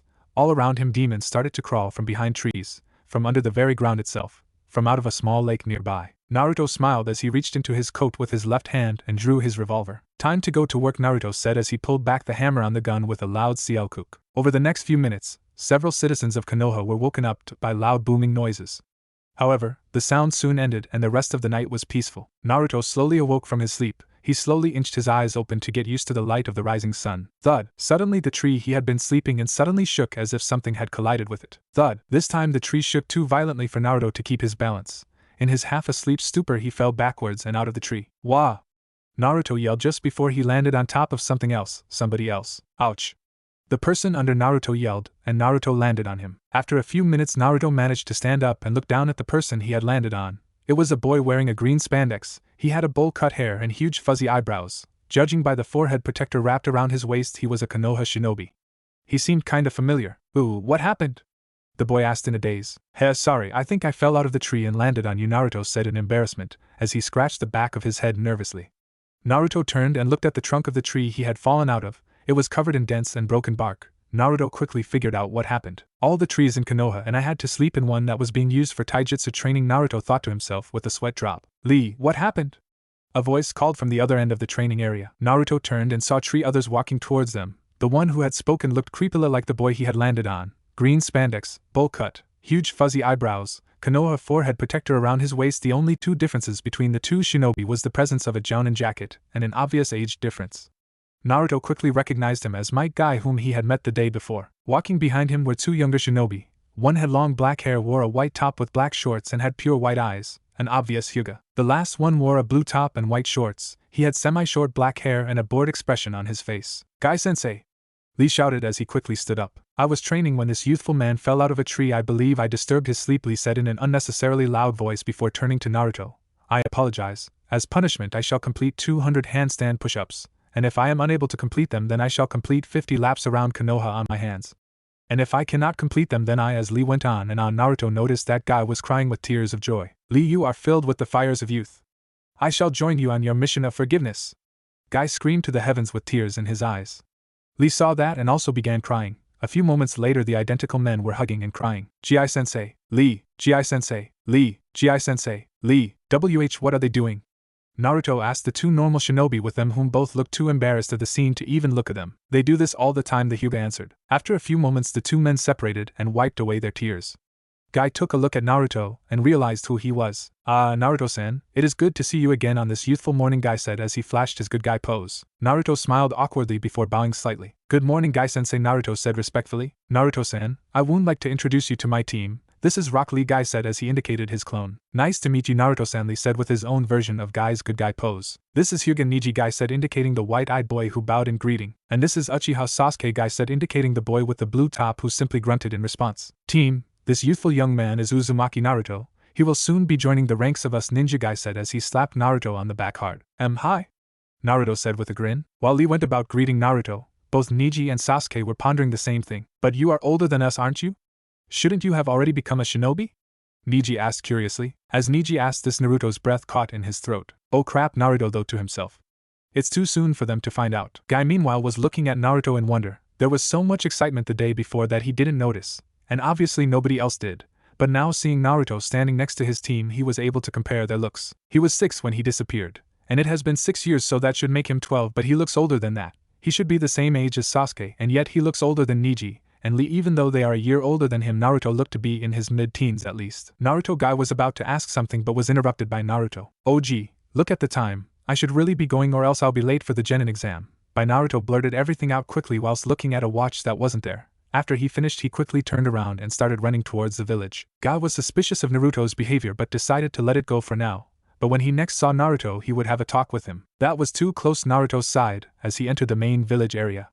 "But I got up too soon. It's still 3 hours until the exam. While I am kinda hungry," Naruto though with a smile as he started to look for a restaurant for some breakfast. Meanwhile, not too far down the street in an apartment above a weapon shop a young woman was getting ready for something important. She had woken up early to make sure that she wouldn't miss it. She finished dressing in her pink Chinese clothes and pulling her hair into 2 buns behind her head. She then double-checked the scrolls containing her many weapons were secure. Okay, ready, the girl muttered to herself before turning away from the mirror and exiting the room. Now I'll get some breakfast and head straight to the academy, she thought as she made her way downstairs. Ah, Tenten-chan, are you heading out already? I thought the exam doesn't start for almost another 3 hours, Tenten's mother asked from her position behind the shop's counter. Yeah, Mom, but I'm gonna head out early and get some breakfast, Tenten answered. Okay, honey, good luck with the exam, Tenten's mother said with a smile. I screwed up last time. It won't happen again, Tenten thought as she left the shop. This was the second time Tenten was going to be taking the genin exam. Last year, thanks to an incident, she had failed. Tenten's family shop was on the main street of Konoha, so she didn't need to walk far to find a restaurant. She walked in and took a quick look around. The place was almost full. The only free seat was in a booth opposite a blonde boy wearing a red coat who seemed to be looking at a menu. Usually Tenten would just look for somewhere else to eat, but she was hungry. Mind if I join you? There's nowhere else to sit, Tenten asked the boy in red awkwardly. The boy lowered the menu to look at who had spoken, and Tenten took in what he looked like. He looked slightly older than her. He had blonde spiky hair, bright blue eyes and 3 thin marks on each cheek. As he lowered the menu, Tenten also noticed that his right arm was in a metal sling across his chest. Yes, of course, I don't mind at all, he said with a smile. For some reason Tenten found herself blushing when he smiled at her. Thanks, Tenten said as she took a seat opposite him. I'm Naruto Uzumaki, and you are? Naruto asked. Tenten, nice to meet you, Tenten answered as she picked up a menu. Meanwhile, across the restaurant, sitting alone at a small table, was Mitarashi Enko with a plate of 10 sticks of dango. She watched as Tenten sat across from Naruto and smiled. Heh, only in Konoha for a day and already has a date. Not bad, kid, Enko thought to herself as I pulled another dango from her stick and plopped it into her mouth. Kurenai had told Enko the night before about Naruto being on her team if he passed. After a few minutes of silence, a waiter approached the booth. Can I take your orders? The waiter asked with a kind tone. Yes, Tenten started. I'll have a stick of dango and a pork badamon, please. And for you, sir? The waiter asked as he turned to Naruto. Do you have pizza here? Naruto asked from behind his menu. Pizza? The waiter looked confused. I'm sorry, but I don't even know what that is. Naruto sulked for a moment. Oh well, Naruto said as he put his menu down. Then I'll have a stick of dango and 2 bowls of rice, Naruto said with a smile. The waiter, however, didn't respond. The very moment Naruto had placed his menu down, the waiter had been in shock. Why you? The waiter muttered. Oh boy, here we go. Well, it was only a matter of time, Naruto thought in annoyance. You this time, the waiter spoke, thought clenched teeth. Why are you back here? I heard you were dead. You obviously heard wrong, Naruto said calmly. Now if you don't mind, I'm rather hungry, so you would just. And oh, the waiter interrupted. We don't serve your kind here, you'd. The waiter couldn't finish before Naruto interrupted him. Before you finish that sentence, I think I should remind you that the law concerning my condition is still in effect, as is the punishment for breaking that law. The waiter visibly paled. The punishment for mentioning the demon or attacking Naruto was well known among the older population: death. Now, both me and my friend here have made our orders. Could you also bring a pitcher of water? Thank you, Naruto said with a slight smile. The waiter hesitated for a moment before turning to walk to the kitchen. Enko had seen what had happened and smiled. The waiter had almost completely lost control of his bladder when Naruto spoke to him like that. What was that all about? Tenten asked curiously. I can't tell you exactly. What I can tell you is that the waiter almost made a mistake that would have cost him his life. Naruto decided to change the subject before his new friend probed even more. Naruto quickly spotted a few scrolls in a pouch strapped into her arm. You're a kunoichi? Naruto asked. No, not yet at least. I'm taking my genin exam again today, Tenten answered. Oh, what a coincidence. I'm taking it too. We must both be in the same group, Naruto said with a smile. Really? But you look older than me. Shouldn't you have taken it by now? Tenten asked curiously. Naruto paled slightly. Enko heard this and stared at Naruto in wonder. It was true. With all the excitement yesterday, she hadn't noticed. Naruto should be 12, but he looked at least 3 years older than that. Damn it! Is it really that noticeable? Naruto wondered to himself, and he found himself thinking of a way to change the subject again. Wait a second, you said you're taking it again? So you've taken it before? Naruto asked. Tenten looked slightly upset at the question. Why yeah, I took it last year, but I had an accident and failed it. Tenten looked embarrassed and a little bit angry. Last year I was second best in the class just behind Hyuga Niji. Everything was going fine until he got put in our class, Tenten said with some vehement in her voice. He? Naruto asked. Sasuke Uchiha. Tenten continued. He was in the class below us, the class that is graduating today. But he was considered a prodigy, so he got bumped up a year to graduate early, Tenten explained. Sasuke Uchiha? Yeah, I met him just half an hour ago. He didn't say much. In fact, he didn't say anything. He was on Might Guy's team, Naruto said as he remembered his encounter with the team. Sasuke Uchiha is an arrogant asshole who doesn't want what he has and wants what he can have, Tenten said through her teeth. Huh? Naruto was pretty confused now. Let me explain. Sasuke has fan club of girls under his thumb that he completely ignores even though they practically throw themselves at him. I however have more respect for myself than that, Tenten explains. Naruto said as he realized what happened.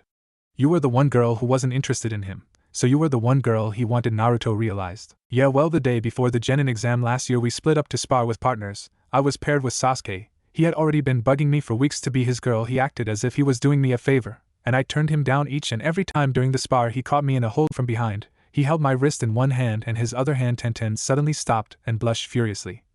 She looked down as if she was about to cry. Naruto saw her expression and understood. Sasuke's free hand went somewhere it shouldn't have. He whispered to me, "Last chance," then I said no, and he snapped my wrist, Tenten said whilst subconsciously holding her right wrist. The next day at the exam I could hardly do anything. I couldn't throw kunai or shuriken very well with my left hand and my right was still badly hurt. Even with the medical ninja's help then I couldn't perform the hand seals for the transformation jutsu or the clone jutsu, so I failed. Tenten came to the end of her story. Anko found herself clutching her dango stick more tightly than usual. Fucking Uchiha rat bastard. Anko cursed to herself while imagining what she would do if Sasuke tried that ever again. Well, like you said, you were near the top in your class last year, so now that your wrist is better you should have no trouble passing, Naruto said with another smile. Tenten saw him smile and found herself blushing again. Thanks Naruto-kun. Tenten froze. She hadn't meant to say that, it just slipped out. But luckily Naruto either didn't notice or didn't mind. What's wrong with me? I'm acting like Sakura. Tenten shuddered at the thought. Before either of them could say anything they were interrupted when a pitcher of water was slammed down in front of them. Your water. Your meals should be along shortly, the waiter said with a seemingly genuine smile. That's strange, what's that? Smiling about, Anko wondered. She turned back to Naruto's table and saw Tenten pouring herself a glass of water. It was then she notices a very faint mist in the water. What the no, they wouldn't dare, Anko thought. Naruto watched as the waiter strolled back around the counter and into the kitchen. What was he smiling about? Naruto thought. Just for a moment the waiter turned and looked directly at Naruto from inside the kitchen and smirked. Naruto's eyes widened. He turned around to see Tenten about to drink from a glass of water. No! Naruto yelled as he quickly grabbed the glass of water away from her so quickly that a few drops of it spilled onto her top. Hey! What the hell?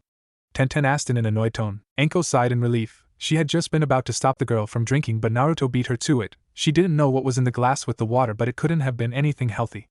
Anko still needed to do something about the waiter though. Let's just wait and see how this plays out first, Anko thought as she went back to her dango. Naruto raised the glass to his face and lightly smelled it. His face suddenly looked angry. He slammed the glass down before speaking. Excuse me, waiter? Naruto called in a sickly sweet tone. The waiter who had brought the water to them approached with an annoyed look on his face. Yes, sir, is there a problem? The waiter asked. Yes, there is, Naruto said with a smile. Before anybody could act, Naruto reached up with his left hand and grabbed the waiter by the back of his head. Smash! Naruto pulled the waiter's head down and smashed it hard on the table. Ah! The waiter's scream drew the attention of everybody in the restaurant. Naruto quickly stood up and placed his knee against the back of the waiter's neck to hold him there. With his now free hand he reached into his coat and pulled something out. It was a large long silver object. Some people in the restaurant didn't know what the hell it was, but some recognized it as a Western weapon called a gun. More specifically a revolver. Naruto placed the gun over the waiter and placed the tip of the barrel against the side of his head before pulling the hammer back. And Naruto, what are you doing? Tenten almost screamed as her hand inched close to her weapon scrolls. Anko meanwhile was sitting forward whilst munching her dango. She acted like she was in a theater watching a movie and the good part just began. Naruto ignored Tenten for now and continued with his actions. Okay, first of all, if you want to poison me, try using something that doesn't have such a strong smell. I mean, come on, bleach? That was just pathetic, Naruto said whilst holding the gun steady. Tenten was shocked. What?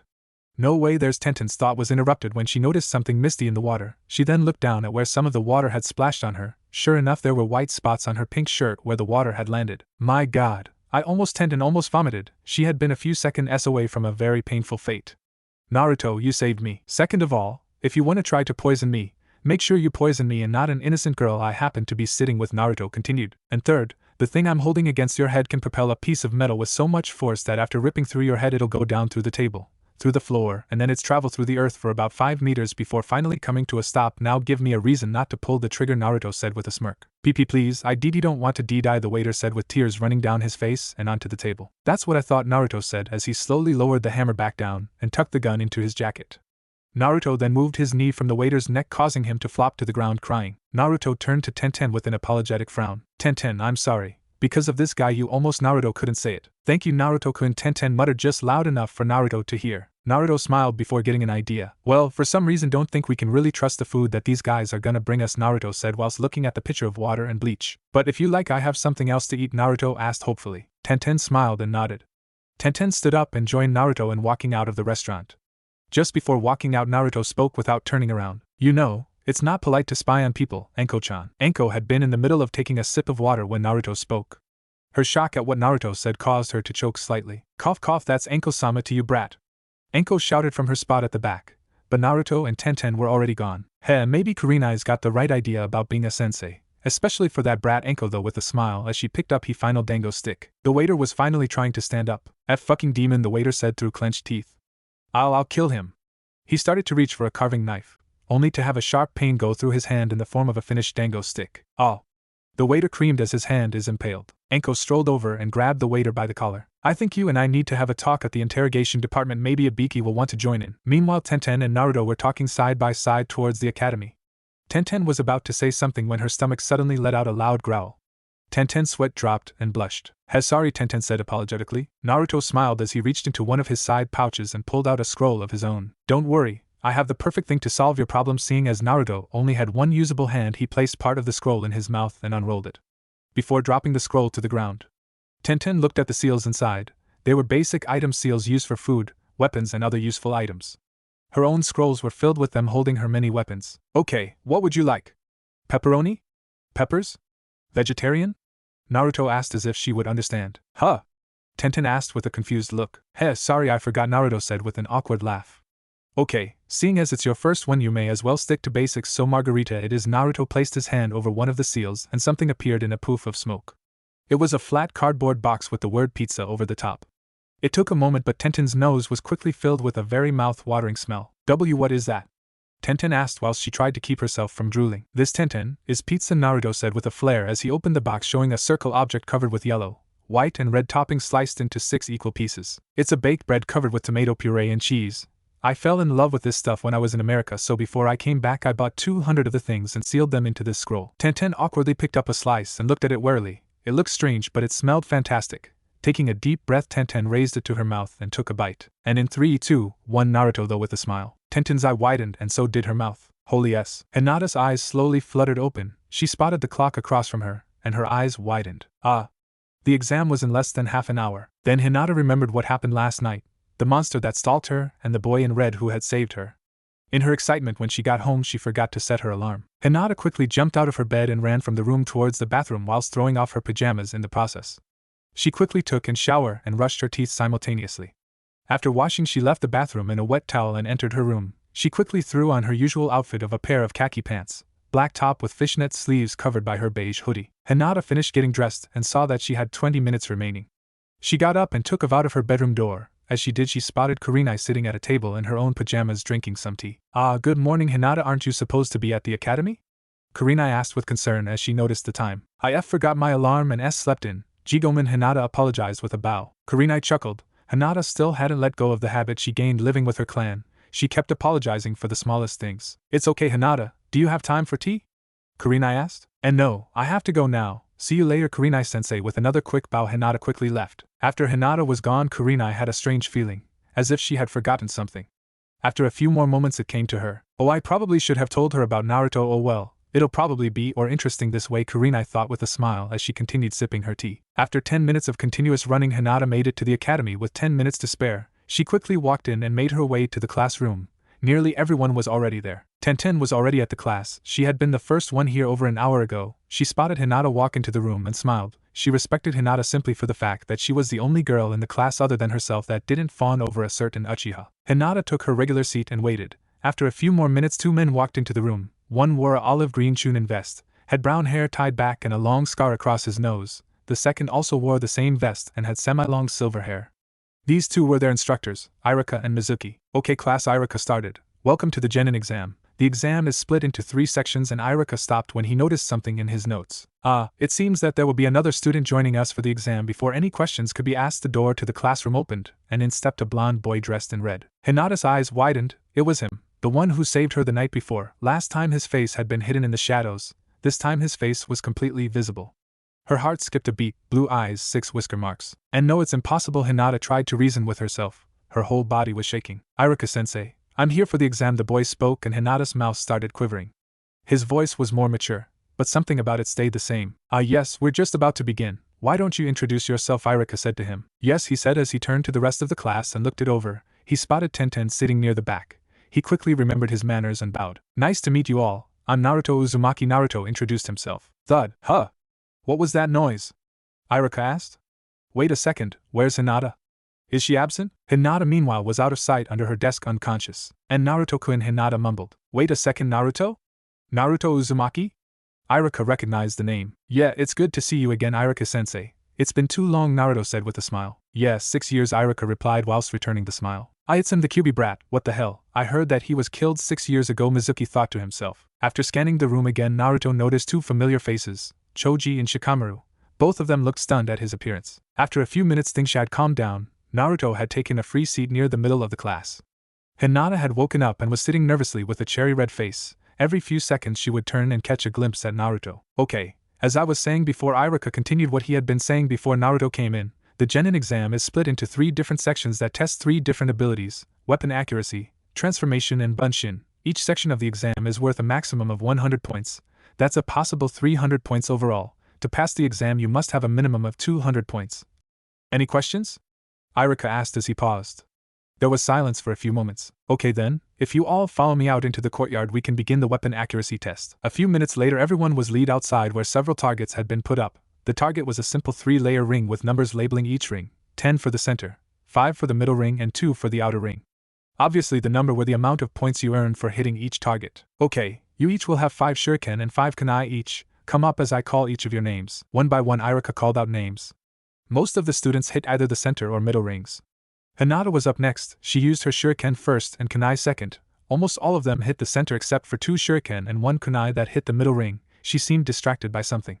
Hinata earned 85 points. Next up was Tenten. She picked up her kunai and shuriken all at the same time and threw them one by one. Each one of them hit near the dead center of the target. The class weren't too surprised when Tenten earned a perfect 100 points. Throwing weapons were after all her specialty. Finally it was Naruto's turn.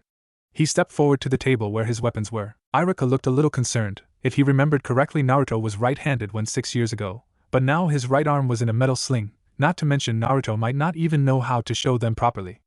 Iruka stepped forward to give Naruto some advice. Okay Naruto, these are shuriken, now the way you know these is. Naruto interrupted Iruka by picking up the shuriken and quickly throwing them one by one. They all hit the center of the target.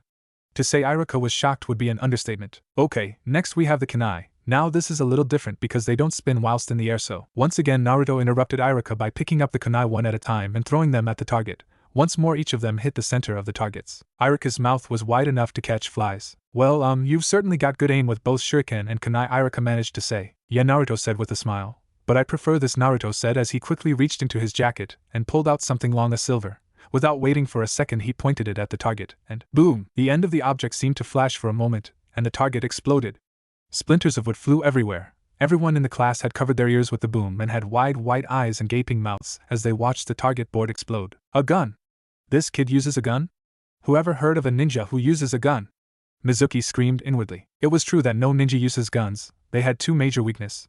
They were loud and most importantly they needed to be reloaded after a few shots. For Hinata this was absolute proof. Naruto was definitely the one who saved her last night. He used that gun to shoot the thing that was following her. Meanwhile Enko Midarashi, who had been watching everything from atop the roof of the academy, was laughing her ass off. She couldn't believe the looks on everyone's faces when it happened. Oh god, that was fantastic. Okay, if the kid passes there is no way I'm gonna let Kurenai keep him all to herself. After picking their jaws up from the ground the class made their way back to the class they came from. At some point whilst they were outside, somebody had come in and placed several dozen Konoha forehead protectors on the front desk. Okay, next is the transformation and bunshin. Come down as I call your names. Once again, once by one everyone went down to the front and performed both the transformation and then bunshin. Most of the students did very well. Points were deducted because of little thing like mistakes in the transformation of bunshin. When it came to Hinata's turn she pulled it off perfectly, both the transformation and bunshin. It wasn't too surprising though. As a Hyuga she needed good chakra control to use her clan's Juken style. Hinata ended the exam with a score of 285. She blushed as she accepted the headband from Iruka. Then it was Tenten's turn. She created 3 bunshins easily and got the full 100 points.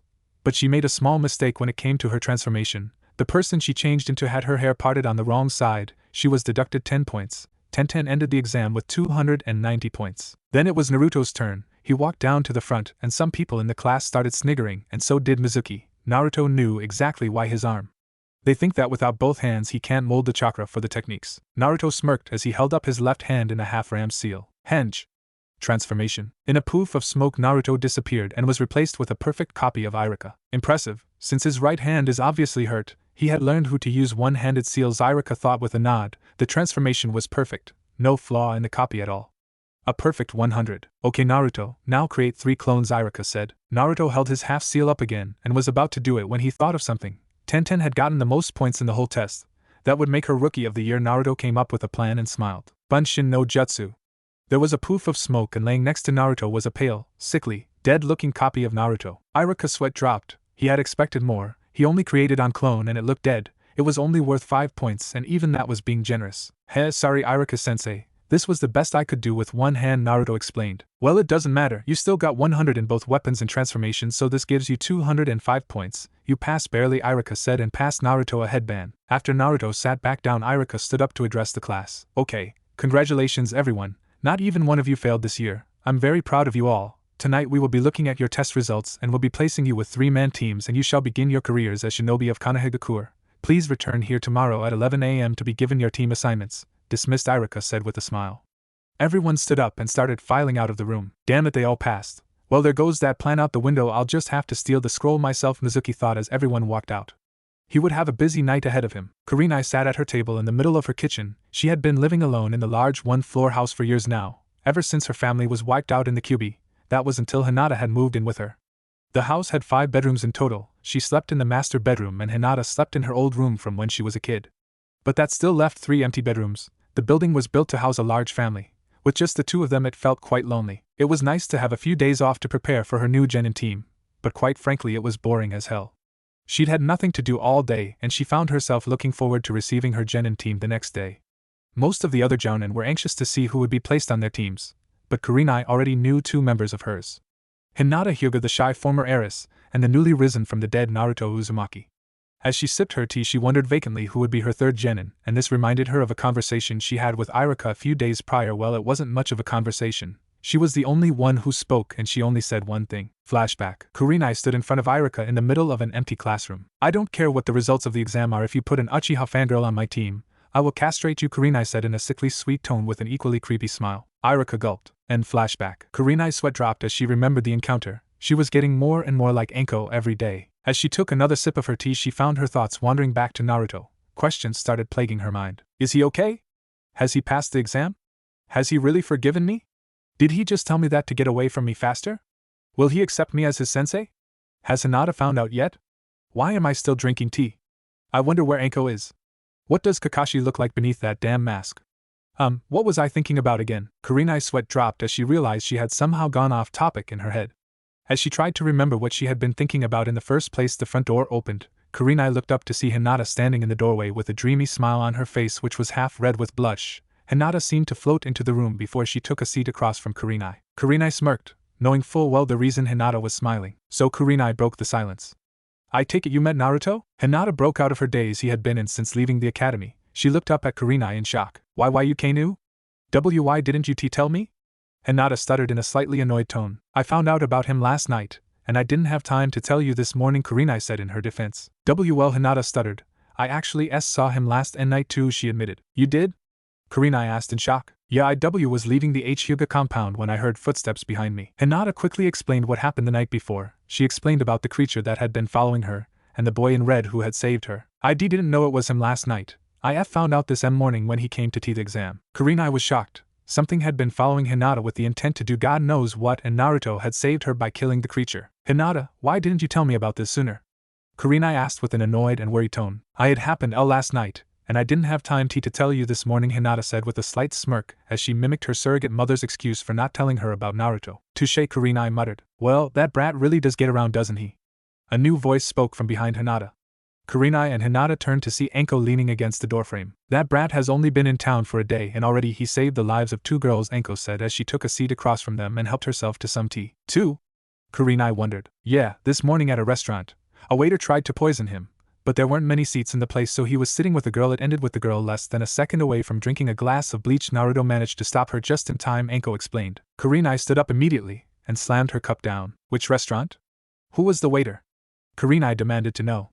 With her red eyes, Kurenai could look extremely intimidating when she was angry. Well, what's with her all of a sudden? She's acting really protective of him, Anko wondered. Don't worry, Naruto took care of it himself. Basically made the guy wet himself right there in the restaurant. After Naruto left, the waiter started to make threats and went for a knife, so I arrested him. He's at the interrogation department right now going 10 rounds with a beaky, Anko explained. Kurenai calmed down when he heard this. After Kurenai's outburst, the room was uncomfortably silent for a few minutes, so Kurenai spoke to break the silence. How did the exam go? She asked Hinata. Good. I got 285 points, so I passed, Hinata answered with a smile which faded slightly when she remembered something. I lost 15 P-points because I messed up in the accuracy portion. At this point, Anko started chuckling at something she seemed to have remembered. Oh god, you should have seen what the Uzumaki brat did at the accuracy test, Anko managed to say through her laughter. She explained how Naruto had pulled a long silver weapon from his coat and blasted the target into oblivion. At this point, Hinata spoke up. And Naruto-kun used that weapon to kill the sea creature that was following me last night. I have read about it in a book once. It is a Western weapon called a gun. A gun? Kurenai asked. She too had read about them. Isn't that a little dangerous for a ninja? They're very loud and they need to be reloaded. That's why ninjas don't use them. Well, I suppose he does need an extra edge. What with his arm, Anko said, and didn't notice Kurenai stiffen. With only one arm he can't mold chakra very well and won't be able to use ninjutsu as well as he would. Kurenai's grip tightened around her cup as her eyes started fill with tears against her wish. It's true, in the exam and Naruto-kun received 100 P-points in both weapon accuracy and H-henge, but he was hardly able to perform B-bunshin with only one A-arm. He only just barely passed with 205 points. I wonder what happened to his arm, Hinata said vacantly. Suddenly the cup in Kurenai's hand shattered, which drew both Anko and Hinata's attention. Excuse me. Kurenai quickly stood up and walked quickly out of the room with her long hair covering her face. Kurenai entered the bathroom and locked the door behind her. Finally she lifted her head and stopped biting her lip as she started sobbing as the memory played over and over again in her head. Flashback. No, please don't, Naruto pleaded. Naruto's plea fell on deaf ears as Kurenai placed her free hand against Naruto's right elbow and with her other hand pulled his lower arm backwards sharply. A loud crack filled the air as Naruto's arm was pulled in the wrong direction. Oh! Naruto screamed loudly in pain. Kurenai wasn't done yet. His arm was broken, but it could still heal with time. She stood up and lifted her foot up above Naruto, and with a satisfied grin she stamped down onto Naruto's already broken arm.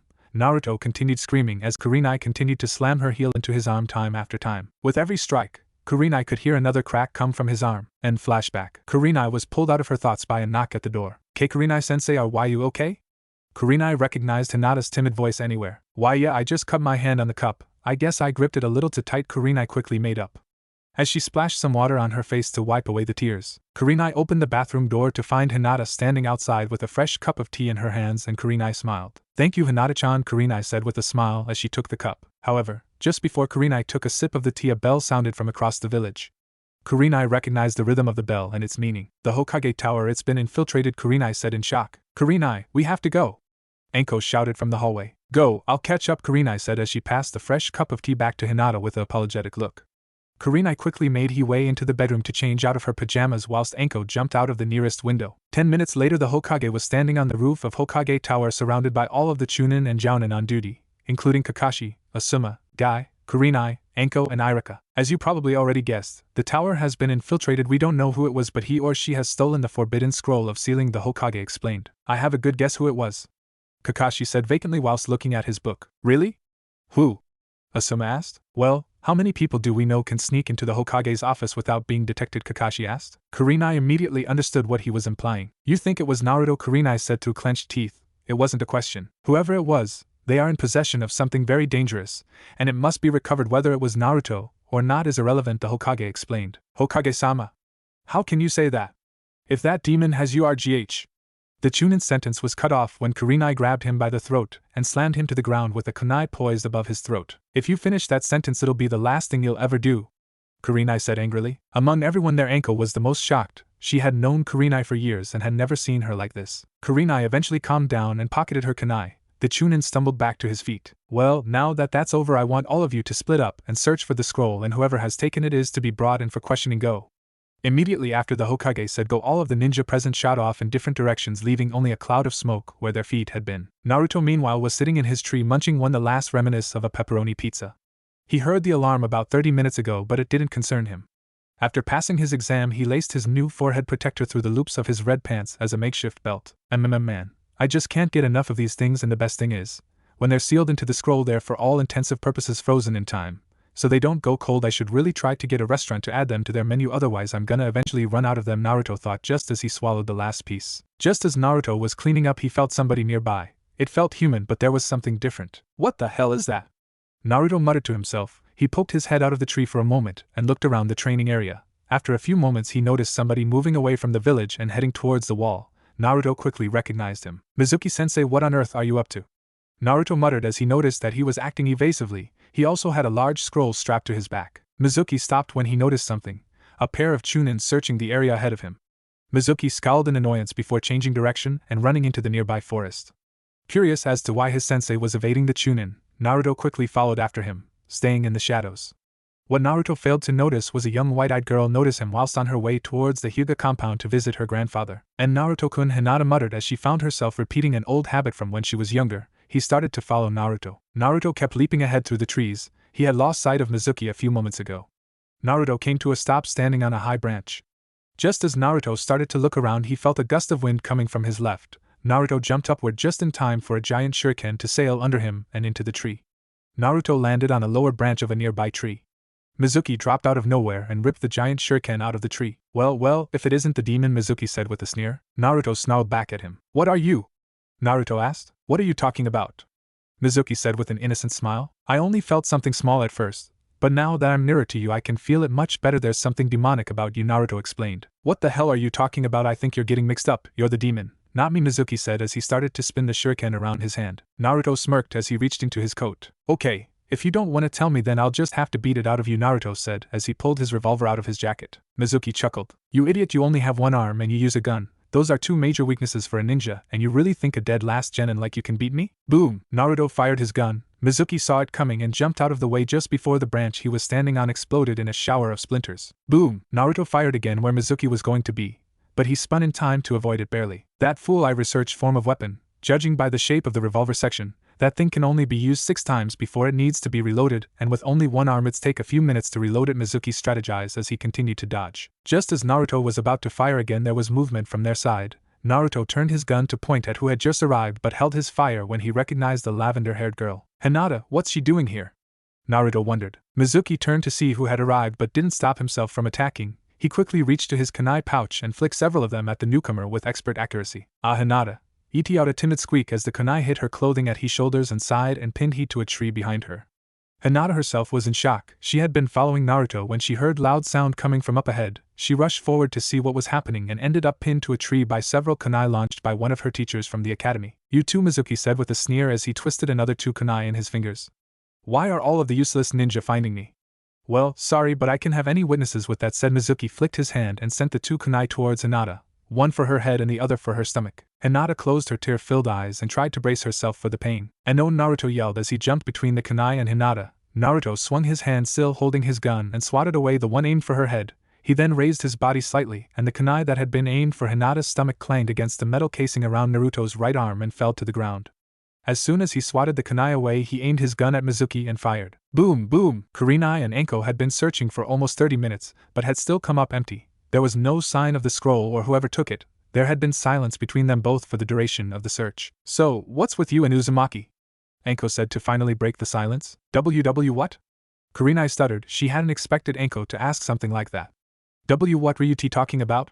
Kurenai asked. Well, when he first arrived the Hokage wanted to talk to the two of you alone. Then when we were speaking about him back at the house, you break the cup you're holding and run to the bathroom without a word, and you almost give a Chunin a new hole to breath out of when he called Naruto the D word, Anko explained. It doesn't mean anything, you're looking too far into it, Kurenai stuttered. Anko's sweat dropped. And now you're speaking like Hinata when I question you about Naruto. Kurenai, I work in the interrogations department.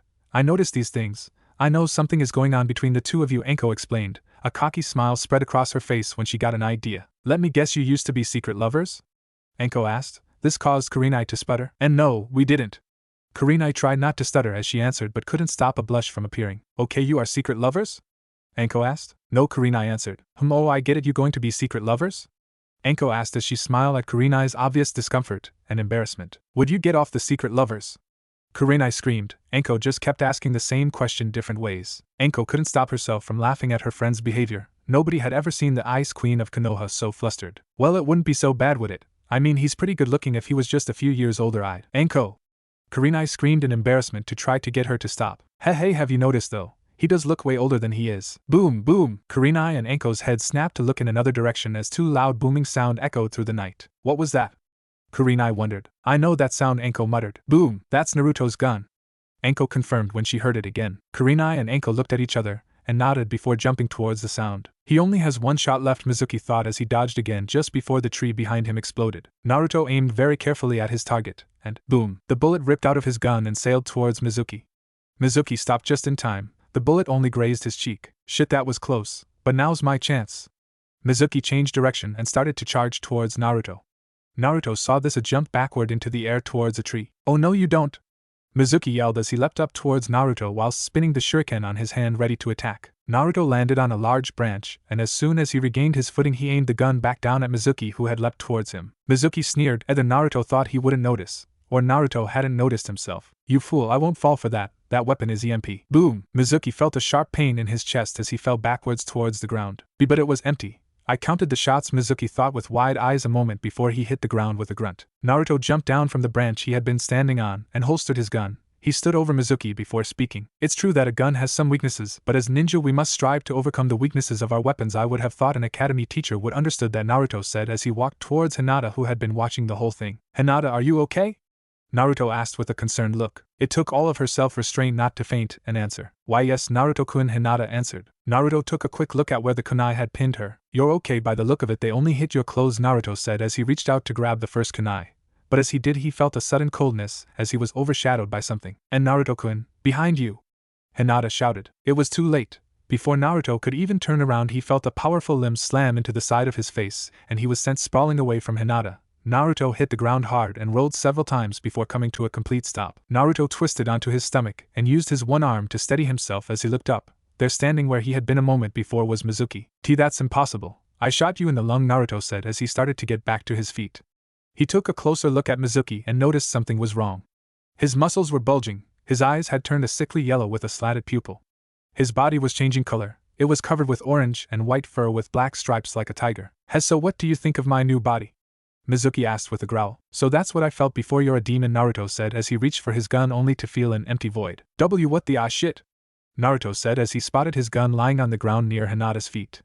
It must have fallen out of its holster when Mizuki sucker punched him. What are you talking about, you fool? I'm not the demon here, you are, Mizuki said in anger. Naruto's eyebrow cocked. Then what do you call that body? I've felt that kind of power many times. It's the power of a demon, Naruto said whilst reaching into his jacket again. This time he reached for the handle of Yamato. Suddenly Mizuki disappeared and a moment later Naruto felt a fist connect to his stomach which sent him to the ground. Liar! I'm not a demon. Orochimaru-sama gave me this body, Mizuki shouted with a growl. Naruto's eyes widened for a moment in shock, then they looked at Mizuki in rage as they turned crimson. Naruto shot from his point on the ground and with lightning speed he drew Yamato from its scabbard and jumped past Mizuki. Naruto landed behind Mizuki and a single drop of blood fell from Yamato's blade, and a moment later Mizuki's severed arm fell to the ground. Grah! Mizuki roared into the night as he grasped at his stump. Naruto spun around and delivered a powerful kick to Mizuki's stomach, which though looking weak was powerful enough to send the transformed Chunin flying backwards into a tree. Naruto didn't stop, he rushed forward and stabbed Yamato through his shoulder and into the tree behind him, effectively pinning him there. You have one chance to live, team. Where is Orochimaru? Naruto asked in a deep voice. Mizuki continued to grasp at the sword before giving an answer through clenched teeth. Go to hell, Mizuki muttered. Naruto gave one last growl before ripping the sword back out of him. Mizuki slumped to the base of the tree in pain. Been there, done that, Naruto said grimly. Naruto gave the sword a quick twirl before sliding it back into its scabbard. Naruto turned around and started to walk back towards Hinata. It seemed that she had already gotten herself free. Naruto started to walk towards her with a smile. Hinata looked like she was about to say something before suddenly her face had a look of horror. Before Naruto could ask what was wrong, Hinata quickly ducked down and grabbed Naruto's gun off the ground with both hands before aiming it at Naruto, which caused his to panic slightly. Hinata, don't. Boom! Naruto didn't feel any pain. He gave himself a once-over, but there was nothing wrong with him. A moment later he heard something hit the ground behind him. Naruto turned around and saw him, Mizuki still in his transformed state, lying flat on his back with a round red hole in the center of his forehead. A pool of blood was quickly pooling around his head. Naruto turned back to Hinata. She was still pointing the gun in the same direction. Her hands were shaking and several tears were starting to seep from her eyes. Naruto slowly approached her. Hinata, it's okay, Naruto whispered softly as he reached out for the gun and pushed it down softly before taking it from her. As Naruto's hand touched Hinata's, she seemed to break out of her daze. And Naruto-kun, Hinata muttered as she let go of the gun. It fell to the grass and everything that had happened came back to her. Naruto pulled her close and she started to cry into Naruto's chest. Naruto wrapped his arm around her and stroked her hair as she wept. Sure, it's okay, Hinata-chan, you didn't do anything wrong. Naruto turned his attention back to Mizuki. When he heard a sound, he thought for a moment that he was still alive. When he looked at Mizuki, he saw that his body was shrinking as steam was released. His body changed back to its normal color. But this was different. He was now extremely skinny and covered in wrinkles as if he was an old man. This was the scene that Kurenai and Anko walked in onto. Naruto was hugging Hinata as if comforting her. Mizuki was lying on his back a few meters from them with a wound in his head, but something was different about him. He was skinny, wrinkled and missing an arm. He also had the mission scroll strapped to his back. Naruto, what the hell happened here? Kurenai asked. Naruto turned and saw the two jounin standing across from him. Mizuki attacked us. Naruto went about telling the two jounin what had happened, starting with Mizuki's evasive behavior and ending with Hinata's current state. Hinata saved my life this time, but I think it was he first killed, Naruto explained. Kurenai nodded in agreement. Before today she was only an academy student, she'd never had to kill before, but all ninjas had to go through this eventually. Well, we better take you to the Hokage's office, he'll want to be informed about this, Anko said. Naruto nodded. Yeah. I may need some help though, Naruto said. Why? Kurenai asked. Hinata's fallen asleep. Somebody needs to carry her to the Hokage's office. I'd do it myself, but Naruto didn't say anything else. Kurenai flinched when she realized what he meant. He'd do it himself, but he only had one arm. Anko noticed the uncomfortable moment and decided to break it. Okay, I'll take her. Now let's go, Anko said as she carefully took Hinata from Naruto. Kurenai walked over to Mizuki's body and took the scroll whilst Naruto kneeled down and picked up his gun. He wiped it off on his jacket before tucking it into his jacket. Okay, let's go. The Hokage had been watching the whole thing in his crystal ball. Naruto had shown a great amount of skill in defeating Mizuki. Ever since the team started their search of Konoha, he had been using it to search for the thief himself. He found them just as Naruto saved Hinata from Mizuki's attack. A few minutes later, Naruto, Kurenai and Anko carrying an unconscious Hinata Hyuga walked into the room. Anko quickly laid Hinata down on the sofa and the three took a seat across from the Hokage. The scroll? The Hokage asked. Kurenai nodded and passed the scroll over. You've done good work, you'll receive payment for an A-class mission, the Hokage said as he placed the scroll under his desk. Yes. Extra dango, Anko said loudly as she pumped her fist into the air. Not you, Anko, the Hokage deadpanned. Huh? But why? Anko looked like a kid who just had her favorite toy taken from her. Naruto defeated Mizuki and retrieved the scroll. You and Kurenai arrived afterwards, the Hokage deadpanned. Ah, stupid crystal ball, Anko whined. You know, technically Hinata-chan killed Mizuki, Naruto reasoned. The Hokage nodded with a smile. Very well, Hinata shall also be paid for an A-rank mission. Anko quickly stood up and pumped her fist into the air. All right. Tomorrow, lunch is on Hinata, Anko said with glee as if she had just solved the meaning of life. Everyone's sweat dropped. Okay, on to our next order of business. Anko, I need to speak with Naruto and Kurenai alone, the Hokage asked. Anko looked a little annoyed. She knew there was something going on between Kurenai and Naruto. Fine, Anko said with a huff as she stood up and started to leave. Anko, could you take Hinata home for me, please? Kurenai asked. Anko nodded and picked up Hinata before leaving. After Kurenai was gone, the Hokage turned to Naruto. Okay, I need to ask you about something. Several others have brought something to my attention. Naruto, you look way older than you are. Damn it, damn it, damn it, Naruto thought to himself. Kurenai looked at Naruto in confusion. It was true, she hadn't noticed before, but when compared with others he did look a lot older. Guy was the first one to mention it, but now I even see it myself, the Hokage finished. Naruto slumped in defeat. That's because I am older, Naruto admitted. What? Kurenai asked in confusion. Naruto stood up and walked around the back of his chair as if thinking about something. Finally he stopped and started speaking. I was 6 when I left, and it has been 6 years since then, so I should be 12, but I'm not. I'm 16, 17 in October. Both the Hokage and Kurenai were confused as hell. What? How is this possible, the Hokage asked. Naruto hesitated for a moment before answering. After the incident 6 years ago, my mind was too badly damaged to be constructed quickly. If it was healed too fast, then it would do more damage than good. So in order to keep my body safe whilst the QB repaired my mind, I was sent somewhere else, Naruto said, but hesitated in continuing. Naruto, where did the QB take you? The Hokage asked. Hell, Naruto answered hesitantly. That bad, huh?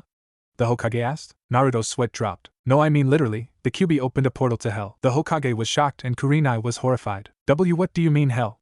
Kurenai asked. I mean hell, the place where all demons come from. There are several different names for it, but hell is the most common one, Naruto explained. Okay, even so this still does not explain why you're older, the Hokage said. Yes it does. Have you heard the saying a second in hell is an eternity? Naruto asked and the Hokage nodded. Well, they weren't far off. Time passes differently there. I was there for 5 years of our time, but here only 1 year passed. When I came back I was 11. That was 5 years ago. I was hoping not to tell anyone. I hoped that nobody would notice. Naruto came to the end of his explanation and waited for them to say something.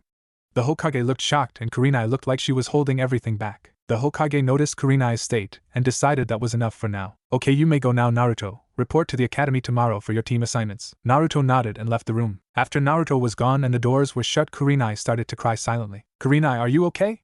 The Hokage asked in his trademark grandfatherly tone. It took a few moments for Kurenai to answer. I thought things would get better now that Naruto's back, but things just keep getting worse. Not only did I put him through all that 6 years ago, but now I find out that because of what I did, He was sent to hell for most of his childhood, Kurenai said with tears now running freely down her cheeks. Hokage-sama, I think I made a mistake. I think it would be best if Naruto was placed on another team. No, the Hokage's answer was simple and straightforward. What? Why? Kurenai answered. Kurenai, I think you need to do this. It's true that Naruto has forgiven you, but you still haven't forgiven yourself. I think the only way you can move on is with Naruto being around. I'm also giving you permission to reveal to others what happened 6 years ago. I know that one of the hardest things about what happened was that you were forbidden from telling anybody about it, so you may tell a few people if you wish. Kurenai stood up from her seat. She wiped away her tears and nodded. I understand. Thank you, Hokage-sama, Kurenai said before turning around and walking away. Oh, and Kurenai, the Hokage said to gain her attention before she walked out. There was one other thing I wanted to tell you. I have noticed that your team is pretty unbalanced, so I'm assigning another Jounin-sensei to work with you and your team, the Hokage explained. Who? Kurenai asked suspiciously. Actually, she came forward and asked for the position herself shortly after the Genin exams were finished. She said she didn't want you to have all the fun, the Hokage explained with a smile as he passed Kurenai a new team folder. Kurenai took the folder and skipped the pages on her team members and headed straight for the sensei section. Sure enough, there was an extra page with a photo showing a purple-haired woman grinning with a dango stick in her mouth. I should have known. Well, things are about to get a bit more interesting, especially when Anko finds out Naruto is above the age of consent, Kurenai thought in slight horror. Naruto woke up shivering in the cold as a few rays of sunlight peeked through the branches of the tree and hit his eyes. Over the past few weeks the weather had started to get colder and colder, but last night it was pretty bad, especially for somebody who sleeps in a tree. Naruto shifted out from under his red coat, which he had been using for a blanket. Ahchoo. Ah man, Naruto whined as he wiped his nose. I need to find somewhere warmer to stay. Naruto quickly slipped his holster onto his body with his gun, and then put on his coat over it, all the while being careful with his right arm. Finally he reached up and plucked Yamato from a branch above him and slipped it into his belt behind his coat. Naruto took a quick peek out through the branches to see what time it was. Judging by the position of the sun, he had about 20 minutes before he had to be at the academy. Well, better go before the eyebrows guy comes back to beat the crap out of my tree, Naruto muttered while recounting his wake-up call the morning before. Jumping out of the tree, Naruto started to walk towards town and the academy. Meanwhile, at the Yuhi estate, Hinata's eyes fluttered for a moment before opening. Everything was a blur. She subconsciously pulled her Naruto, as she had named it, closer. She remembered passing her Genin exam, talking to Kurenai and Anko, going out to visit her grandfather, following Naruto into the woods. Naruto! Hinata shot up in her bed as everything came back to her. Following Naruto and facing Mizuki in the woods, almost being killed and being saved by Naruto, and finally holding that weapon in her hands as she used it to kill Mizuki. Hinata felt a little remorse for what she had done. Before she could sink deeper into her thoughts, her bedroom door opened, and in stepped the woman who had in a way become her surrogate mother holding a steaming cup. How are you feeling? Kurenai asked. Kurenai-sensei, I killed him. I killed Mizuki-sensei, Hinata said as she started to weep. No, you killed a traitor, Kurenai said with certainty, as she took a seat next to Hinata on the bed. Mizuki stole a forbidden scroll from the Hokage, and we believe he intended to sell it to an enemy village and become a missing nin. In addition, he tried to kill both you and Naruto, and you defended yourself and your fellow ninja, understand? Kurenai asked. Hinata hesitated for a moment but nodded. She was still unsure, but what Kurenai had said had made sense to her. Now I have a cup of tea for you if you can pry yourself away from Naruto for a moment, Kurenai said with a smirk. Hinata noticed she was still hugging the scorched teddy close to her chest. Hinata let out a cute sound as she hurriedly hid the teddy under her covers and took the cup of tea. Hinata sipped the tea quietly for a moment, whilst wishing her obvious blush would go away. A moment later Hinata thought of something. Kurenai-sensei, what tea time is it? Hinata asked. About 10:40, Kurenai answered. Hinata quickly shot out of bed and started rushing around the room getting changed. She didn't mind changing around Kurenai. Hinata, what are you doing? Kurenai asked. I'm supposed to be at the A Academy at 11 for team assignments, Hinata explained. Oh yeah, well, since we both know you're going to be on my team, I didn't think it would matter if you missed it. Besides, you were pretty tired after what you went through last night. Why yes, but if I'm not there then I won't know who else is on the T team, Hinata stuttered out as she quickly pulled on a fresh top. Oh yeah, okay then, I guess I'll see you in a couple of hours, Kurenai said with a smile. Hinata nodded with a smile as she finished getting dressed and slipped on her sandals before sprinting out of the room. On her way out, Hinata almost bumped into Anko, who had came in through the front door just a few seconds before. Oh Gomen, Anko-san, Hinata said with a bow before continuing on. A second later Hinata was gone. Kurenai came out of the bedroom a second later and saw Anko. Hey Kurenai, so how's the squirt handling her first kill?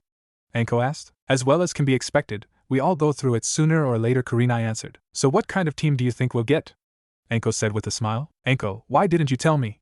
Kurenai asked with an annoyed tone. Yeah right, and missed the look on your face when you found out?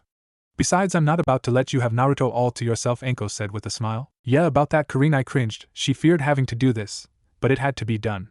Anko, there's something you need to know about Naruto's age. Kurenai went about to explain. She didn't tell Anko about what happened 6 years ago, but managed to convince her that Naruto was older than he should be. Anko listened to the news and then smiled evilly. So he's actually 16? Anko asked. Kurenai cringed harder. Why yeah. 30 minutes later, everyone was sat at different desks as Irika started to read out the team assignments. He had just gotten through about half of them when the door to the class opened, and in stepped a familiar young man with blonde hair and a red coat. Sorry I'm late, Irukahc Cho. Naruto sneezed so hard he jumped a few centimeters into the air. Damn it. Sorry Irika-sensei, I got a little sidetracked. Naruto apologized with a bow. It's okay Naruto, you're just in time. Please take a seat, Irika instructed. Naruto quickly took a seat near the back and put his feet up on the desk. Okay, now as I was saying, Irika continued from where he left off. Team 7 is consisted of Sakura Haruno, Kiba Inuzuka and Shino Aburame under the Jounin sensei Kakashi Hataki. What? Sakura all but screamed. I wanted to be with Sasuke-kun, but instead I get stuck with the dog boy and the bug boy. Sakura whined in argument. How many times do I have to tell you, Sakura? You cannot be placed on a team with Sasuke. He graduated last year and is already with a team. Irika yelled at Sakura, who continued to sulk. That's right, billboard brow. If anybody's gonna end up with Sasuke-kun, it's gonna be me. A blonde-haired girl shouted from the back of the room. What was that, Ino pig? Sakura shouted back as she stood up and started to stalk towards the blonde. Who you calling pig, billboard brow? Ino shouted back with equal anger as she too stood up and walked towards the pink-haired girl with her fists clenched. 10 Rio on the blonde. Naruto suddenly called out as he thrust his fist in the air with money in hand. Naruto, you're not helping. Irika shouted. Hey, I don't have a TV. I need some kind of entertainment. Naruto tried to justify his words. I'll take hat bet. Kiba suddenly shouted as he too stood up with money in hand. A moment later, more and more students were standing up and placing bets on the girls. Tenten seemed to have a hard time keeping herself from laughing or joining in with what Naruto had escalated. All of you sit the hell down and shut up. Irika shouted with all of his strength. He seemed to have cast a genjutsu on himself to make his head appear 5 times bigger. Immediately everyone was quiet again. HCHO. Naruto sneezed again. Naruto, shut up. Irika screamed again. Everyone was silent again. This time nobody make a sound. Now where was I? As yes, team 8 will consist of Hinata Hyuga, Tenten and Irika stopped for a moment to turn the page of his notebook. Both Hinata and Tenten tensed up. Was it that much trouble just to memorize the teams? Naruto Uzumaki. Irika finished. Thud. What was that sound? Okay, this isn't funny. I heard the same thing yesterday. And where did Hinata go? Irika said in an annoyed tone. Unknown to him, Hinata was unconscious under the table. And Naruto-kun, Hinata mumbled. Meanwhile, Tenten was ecstatic. She could have ended up with anybody from the creepy dog boy who kept asking her out, to an Uchiha fangirl. Instead, she had been put on a team with the one girl other than herself who didn't constantly fawn over the Uchiha, and with a boy who she was certain wouldn't start humping her leg. Irika meanwhile had given up on finding out where the thudding sound had come from and continued to read. Anyway, Team 8 will be led by 2 Jounin senseis, Kurenai Yuhi and Anko Mitarashi. Irika finished. Hey, how come they get 2 senseis? One of the male members of Team 3 asked. The decision was made by the Hokage, and he has no need to explain his actions to a genin, Irika said. This was enough to shut the kid up. So let me get this straight, I'm being put on a team with 4 chicks? Naruto asked with a surprised smile. Not quite how I would have put it, but yes, Irika answered. Awesome, Naruto said simply with a toothy grin. Okay, now will you all shut up and let me finish reading the team assignments? Irika asked in an annoyed tone. There was silence. Thank you. Now Team 9. HCHO. Naruto let out another loud sneeze. Irika looked at Naruto with a vein popping in his forehead. Naruto saw this and stayed perfectly still. Team 9. Irika continued speaking, this time through clenched teeth. Is still in circulation from last year. Team 10. Irika stopped speaking to look at his notebook. Will consist of Ino Yamanaka, Choji Akimichi and Shikamaru Nara, and the team will lead by Asuma Saratobi. Irika finally finished the team assignments. Ino wanted to make a comment about being placed on the team with a fat ass and a lazy bastard but didn't dare. Sakura wanted to rub it in Ino's face but she didn't dare. Naruto saw the tense moment between Ino and Sakura. So did everybody else in the room. He wanted them to start again so he could place a bet. Unlike Sakura and Ino, he dared. 10 Rio on the blonde. Naruto shouted with money in hand. Okay, that's it. Irika screamed as slammed his notebook down. I'm going home. Be back here in an hour to meet your senseis. With that said, Irika disappeared in a poof of smoke. Everyone quickly made their way out of the room just in case Irika decided to come back. Within a few moments, the only ones left in the room was Tenten, Naruto, and Hinata, who was in the process of climbing out from under her desk. Naruto got up and turned to look at Tenten. Hey Tenten, want to get some dinner? We are after all on the same team, Naruto offered. Tenten was about to say yes but hesitated. And what exactly are we having? Tenten asked with wide eyes. Naruto smirked. Okay, I get the hint, Naruto said as he slipped his pizza scroll from his pouch. Tenten smiled gleefully. Hey Hinata! Naruto shouted down to the pale-eyed girl. Why yes? Hinata stuttered. Wanna join us? Naruto asked. There's plenty of food to go around. Hinata froze. Naruto was asking her to eat with him. Okay, Hinata answered immediately without stuttering, but then remembered her manners. Tea, thank you. Hinata walked up to Naruto and Tenten, who were sitting around one of the desks where Naruto seemed to have conjured a flat square box out of nowhere. Naruto opened the box, revealing its contents. A strange circle and flat object covered with a mess of yellow, red and white. It looked strange, but the steam coming from it carried a scent that made Hinata's mouth water. What is it? Hinata asked. You either, huh? Naruto asked with a sigh. It's pizza, baked break with cheese and tomato, Naruto said as he reached down and pulled a slice free. The hot melted cheese hung from the slice as Naruto placed the tip in his mouth. Tenten quickly followed suit. It wasn't the first time she had tasted it. Hinata looked at it cautiously while looking for some kind of utensils to eat it with. Naruto seemed to notice Hinata looking around. Hinata? What are you looking for? Naruto asked. Hinata stuttered but didn't know what to say. Naruto realized what was happening. He shoved the rest of his slice in his mouth before reaching out to Hinata and gently held onto her hand. Hinata saw this and blushed furiously. Naruto held Hinata's hand open before grabbing a new slice of pizza and placing it in her open hand. Hinata, pizza is only to be eaten with your hands. That's part of what makes it fun, Naruto explained with a smile. Hi, Hinata said with hesitation. Hinata slowly raised the food to her mouth, took a deep breath and bit into the slice. The effect was immediate. Hinata's eyes widened as the delicious taste filled her mouth. Oh my, Hinata whispered. Tell me about it, Tenten said with a smile. She understood exactly how Hinata was feeling. After a few minutes, over half of the pizza was gone. Drink? Naruto asked as if offering something. Tenten nodded. Yeah, thanks. Why yes please, Hinata also said. Naruto smiled and reached over to his pizza scroll. He pressed his fingertips into a smaller seal on the edge of the scroll. A moment later 3 poofs of smoke filled the class and on the scroll were 3 blue shiny cans with a white or red circle on them with the word Pepsi. The cans all had water droplets on them. They were obviously ice cold. Pepsi? What the hell is Pepsi? Tenten asked curiously. Naruto smiled. If he introduced them to pizza, they had to have Pepsi too. To him one doesn't come without the other. A little later the pizza was gone and the 3 cans were empty. That was fantastic, Tenten said while patting her stomach. Glad you liked it, Naruto said whilst licking his fingertips. How did you like it, Hinata? Hinata opened her mouth to say thank you, but instead a different sound came out. Burp. Hinata's hand slapped over her mouth to cover it.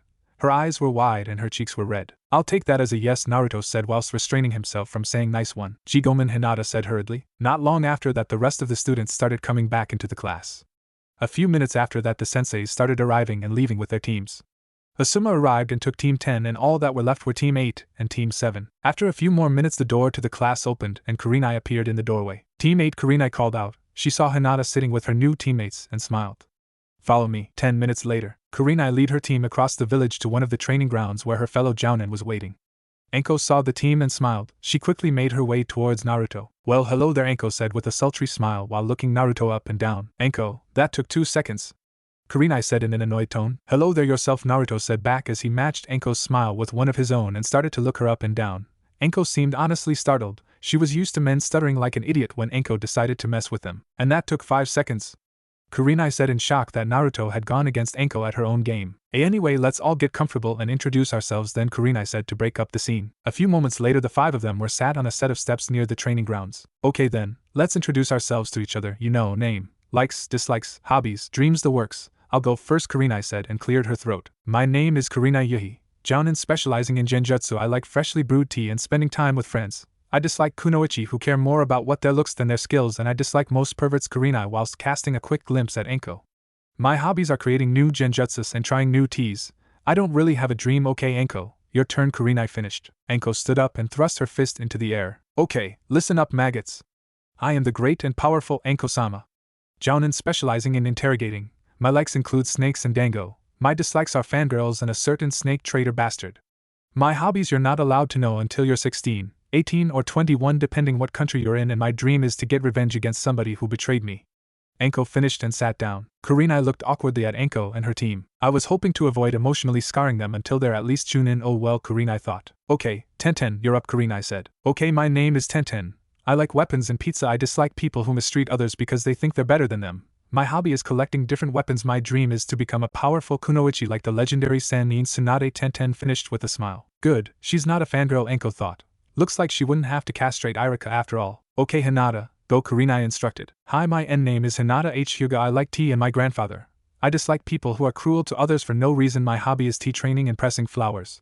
My dream is to earn my family's acceptance, Hinata answered truthfully. Kurenai looked a little saddened. Most of her family had abandoned Hinata and yet she still yearned for them to accept her. Okay Naruto, Go, Kurenai said as she shook herself from her thoughts. I'm Naruto Uzumaki. I suppose you could say I'm a hunter of sorts. My likes are pizza, girls, weapons, music, pizza, sarcasm, fighting, pizza, drinking, anything rocket-propelled. Did I mention pizza?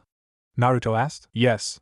Enko and Kurenai answered at the same time. Okay, my dislikes include IHCHO. Sorry, my dislikes are people who waste pizza, people who clumsily try to kill me and end up almost hurting my friends. My hobbies are collecting certain weapons and hunting. My dream is to kill a certain man, complete a certain collection of swords and save the world from the forces of hell, Naruto said with a smile, as if it was all completely normal. Who? Enko asked. What? Naruto asked, not understanding. You said you wanted to kill a certain man. Who? Enko asked again. The way he had said it had intrigued her. Naruto hesitated for a moment. If you must know, the man I wish to kill is a traitor to Konoha. His name is Orochimaru. Enko froze at that name. What the hell? Why does this kid want to kill Orochimaru? This could be dangerous for him. Besides, if anybody's going to kill Orochimaru, it'll be me.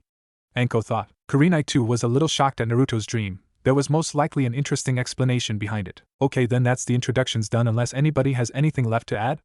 Kurenai asked. Naruto immediately put his hand up. Yes, I forgot to mention before, but there is one last thing. I also have the ability to make people explode with the will of my mind alone, observed Naruto said as he looked around. He quickly spotted an average-looking man walking across the rim of the training ground. Naruto held a hand out to him in a claw-like fashion. Explode! Naruto shouted at the man. Nobody took him seriously. Kaboom! Suddenly there was a large explosion, and where the man had been standing a moment before was now nothing more than a smoking crater in the ground. There was a moment of silence before everybody reacted at the same time. What the? How did Tenen screamed? She didn't know what to think. Hinata was unconscious after fainting with wide eyes. Kurenai was wide-eyed trying to think of what had happened. It wasn't possible that Naruto could have done it with his mind. Meanwhile, Enko pumped her fist into the air. That was awesome. Do it again. Enko screamed. Naruto meanwhile was trying to hold in his laughter but failing. Oh god, you should have seen your faces. Ha ha ha ha. Naruto said. Naruto, what did you do? Kurenai asked. Haha, don't worry, Kurenai-sensei. It was just a bunshin with an exploding tag. I had to see the look on your faces. Had to drive the point home. A bunshin of the destroyed man appeared next to him and smiled before disappearing. God, don't do that again, Naruto. You scared the hell out of me. Kurenai said. Okay, Kurenai-sensei HCHO. Naruto sneezed again. Okay, now on to our first course of action. Tomorrow morning I want you all to meet us here at 7 a.m. sharp for your Genin test, Kurenai said with a smile. Genin test? But didn't we already pass our Genin test? Tenten asked with confusion. Not quite, Enko said with a smirk. The test you went through was just to find the students who might be qualified to become Genin. But in reality, only 9 out of the 27 students in your class will actually become Genin. The rest will be sent back to the academy for another year, Enko said with a sadistic smile. Both Tenten and Hinata looked shocked and worried. Naruto, however, looked like he was about to fall asleep. Okay then, the 3 of you are dismissed. Go home and rest for the day. Be here at 7 on the dot, Kurenai explained. The ninjas all parted ways afterwards. Kurenai and Hinata went back to the Yuhi estate. Enko left to go to her favorite dango store. Tenten went home to help her parents in the shop, and Naruto was left alone. Well, I guess I'll go back to my tree, Naruto said a little sadly. Just as Naruto went to walk towards the training grounds where his tea was, he felt a drop of water his cheek. Ah man! Naruto whined. The next morning, the night had been rough for Naruto. It wasn't as cold, but it had rained all night. He was completely soaked by the time he reached the training grounds at 7. He quickly spotted Tenten and Enko already there. After a few more minutes, Kurenai and Hinata arrived. Okay then, we're all here. Let's get started. Naruto, did you go for a swim or something? Kurenai asked when she saw his clothes.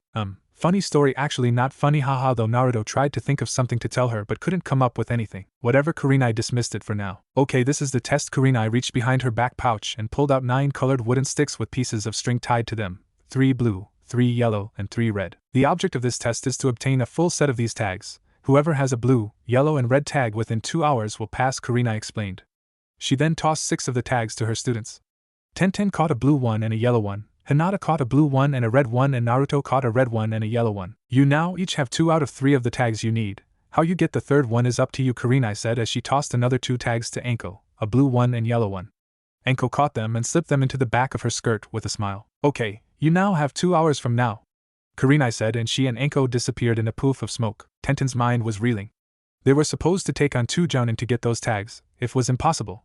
But there was still a way to pass the test. She could try to take the tag she needed from one other teammates. Tenten immediately shook those kind of thoughts from her head. No! There's no way. If I did that, then I'd be no better than the Uchiha. Tenen thought I'd rather go back to the academy than do that. Then there's only one thing to do. We'll just have to get the required tags from Enko and Kurenai. Tenten turned to Naruto and Hinata to start to devise a strategy, but was shocked to see a red tag flying through the air towards her. With ninja reflexes, she snatched the tag out of the air. What the? Tenten asked just before she noticed something. Hinata was in a similar situation. She had caught a yellow tag. Their sight turned to Naruto, who was smiling at the two. And Naruto, what are you doing? Tenten asked. It was obvious that the tag were Naruto's. He had thrown them to the two kunoichi. You two have the tags you need now. So no matter what happens, you two will become genin, Naruto explained. But Naruto, what about you? You're taking a big risk here. Tenten argued. As she's right, and Naruto-kun, you should take your T-tags back, Hinata stuttered. Hey, don't count me out just yet. I have no intention of losing to our senseis. I'll get those tags somehow, Naruto assured them. Well, don't think you're gonna do it alone. Count us in too, Tenten said with confidence. Hi, I'll try my best too, Hinata said while using all her power not to stutter and sound confident. Thank you both. Okay then, let's do this. Hinata, can you tell me where Anko is? Naruto asked. Anko had been running deeper into the forest area near the training ground they had started from. After a few minutes, Anko came to a stop. Okay then, time to see if these brats can really handle being ninjas. I doubt it, thought Anko spoke to herself. Oh, Anko-chan, how do you know if you never give us a chance? A playful voice asked from above. Anko's eyes widened. She hadn't even felt anyone. She looked up and saw Wim sitting on a high branch with his legs dangling down. How the hell did you get here so fast, brat? Anko asked while slowly reaching for a kunai from her pouch. Well, about that I don't want to tell you, Naruto answered with a grin. Fine. I'll beat it out of you. With that said, Anko flicked a kunai in his direction. Naruto acted quickly and snatched it out of the air just a moment before it would have struck him. He grinned evilly before lifting the kunai to his nose and sniffing it. Anko blushed after remembering where she kept her kunai at night. Stop that! Anko screamed in embarrassment. What can I say, Anko-chan? It's just such an interesting aroma, Naruto said with another grin. Okay, listen up, brat, you couldn't handle the kind of woman I am. So you may as well stop making these lousy advancements, Anko said as she drew another kunai. If I remember correctly, it was you who started it, Naruto shot back. Yeah, well, I was messing with you. Next thing you know, you'll be walking up to me in a bar with a ridiculous line like, do you have a map? Because I'm lost in your eyes, Anko said with an annoyed look. It seems she got that a lot. Hey, don't insult me. If I do something like that, then I'd come up with a good line like, if I told you, you had a gorgeous body, would you hold it against me? Naruto shot back with a mischievous grin. Anko had to hold back a laugh. It was definitely better than most men's attempts. Well, enough with the banter, let's get this started, Anko said and threw another kunai at him. Don't you learn? Naruto asked as he snatched this one out of the air as well. But he quickly noticed something wrong about it. There was something wrapped around the handle. Oh crap. Boom! The explosion wasn't that powerful, but it was enough to knock Naruto off his branch and towards the ground. Naruto landed clumsily and fell back against another tree. Naruto tried to move away from the tree and regain his footing, but found the tip of a kunai directly in front of his face. Is this the best you've got? Anko asked. And you say you want to kill Orochimaru? If you ever meet him, you'll be dead before you even realize it's him who killed you. Orochimaru is like a snake in every sense of the word, and when he has you cornered like I have you now, there will be absolutely no way to escape, Anko said in triumph. But to Anko's annoyance, Naruto was still smiling. You're forgetting something, Anko-chan. Oh? And what's that? Anko asked. Naruto suddenly moved forwards. The kunai Anko held cut his cheek as he moved, but he didn't stop. Before Anko could realize what happened, Naruto moved further forward and crushed his lips against hers. MMPH. Anko mumbled in surprise. He placed his hand against the back of her head and held it in place as he kissed her. Anko's eyes widened in surprise at what Naruto was doing. He pushed her up against the tree behind her and continued to firmly kiss her lips. He was the same height as her, so it didn't take much effort. What the hell does he think he's doing? Anko thought. She quickly twisted the kunai in her hand and placed it against the back of his neck. She was just about to attack him when something changed in her. Without warning, she dropped the kunai and used her now free hand to grab Naruto's head and pull it closer to her own as she suddenly started to kiss him back vigorously. Anko opened her mouth and Naruto took the invitation for his tongue. Naruto's hand left Anko's hand and trailed down her body to her backside, where he gave a firm squeeze, causing Anko to shiver and moan into his mouth. A moment later, Naruto broke his lips away from hers and he leaned close to her right ear. A cornered fox is more dangerous than a snake, Naruto whispered into her ear before giving her earlobe a light blow. Anko shivered and closed her eyes. At this point, she didn't care what happened. After a few moments, nothing happened. Anko slowly inched her eyes open again. She was stunned to see that Naruto was gone. Anko's shaky legs gave way under her, and she fell to the base of the tree Naruto had held her against. What the hell just happened? Anko mumbled. Oh no. Anko's eyes widened when she remembered something. She reached behind her back and patted her skirt. The tags were gone. Oh god damn it! Anko screamed. Mission 6. The bane of a ninja's existence. Hinata and Tenten were extremely busy. Naruto had gone after Anko whilst they decided to track and take on Kurenai. They had already ran into and escaped from several genjutsu. This is insane, Tenten managed to say through her labored breaths. We've been at this for over half an hour, and we still haven't laid a scratch on her. I hope Naruto's doing better. Hinata was down on one knee as she tried to regain her breath. Kurenai meanwhile was high up in a tree overlooking the two. Oh come on girls, if this is all you've got then you're not going to make it very far in the ninja world, Kurenai mocked. Tenten shakily stood up and tossed a pair of kunai up at Kurenai. Kurenai made no attempt to dodge as the kunai simply phased through her. Damn it, another genjutsu, Tenten whined. Genjutsu wasn't her strong point. Meanwhile, the real Kurenai was standing over the unconscious bodies of both Tenten and Hinata. Ever since they found her, they had been trapped in a genjutsu together. They thought they kept falling into new genjutsu, but in reality they were only in one. I wonder if they'll figure it out, Kurenai mumbled. I'm sure they will given enough time. They are pretty smart, another voice said from behind her. It took Hi a moment to process that she wasn't alone. She quickly spun around and saw Naruto standing there with a grin on his face. Hi, Naruto said simply with a smile on his face. How long have you been there? Kurenai asked. Only about an hour, Naruto joked. Yeah right, I thought Anko would have dealt with you by now, Kurenai said with a grin whilst backing away from Naruto slightly. Yeah, about that, Naruto said with another grin as he reached behind his back and pulled out 2 tags, a blue one and a yellow one. Kurenai's eyes widened. She had already noticed a full set of blue, red and yellow tags hanging from both Tenten's and Hinata's pants and figured that Naruto must have given them his tags or they had taken them from him. But that was unlikely. So the tags must be the ones she gave Anko. How did you get those from Anko? Kurenai managed to say through her shock. Do you really want to know? Naruto asked with a raised eyebrow. I don't know, do I?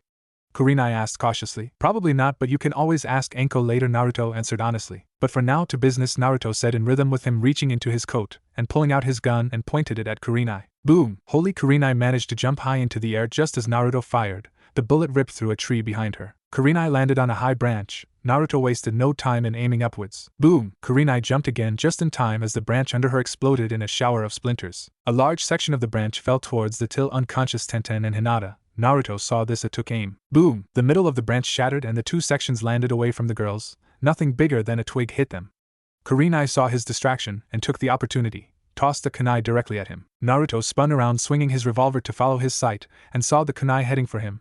He quickly aimed and fired. Boom! The bullet hit the kunai. There was a loud metal-on-metal clang and the kunai spun wildly in the air before dropping to the ground. That's 4 shots. 2 more and it'll be empty. That'll be my chance, Kurenai thought to herself as she continued to move so as not to be caught in Naruto's sights. Boom! The shot was so close that she felt the air rush past her ear. Crap!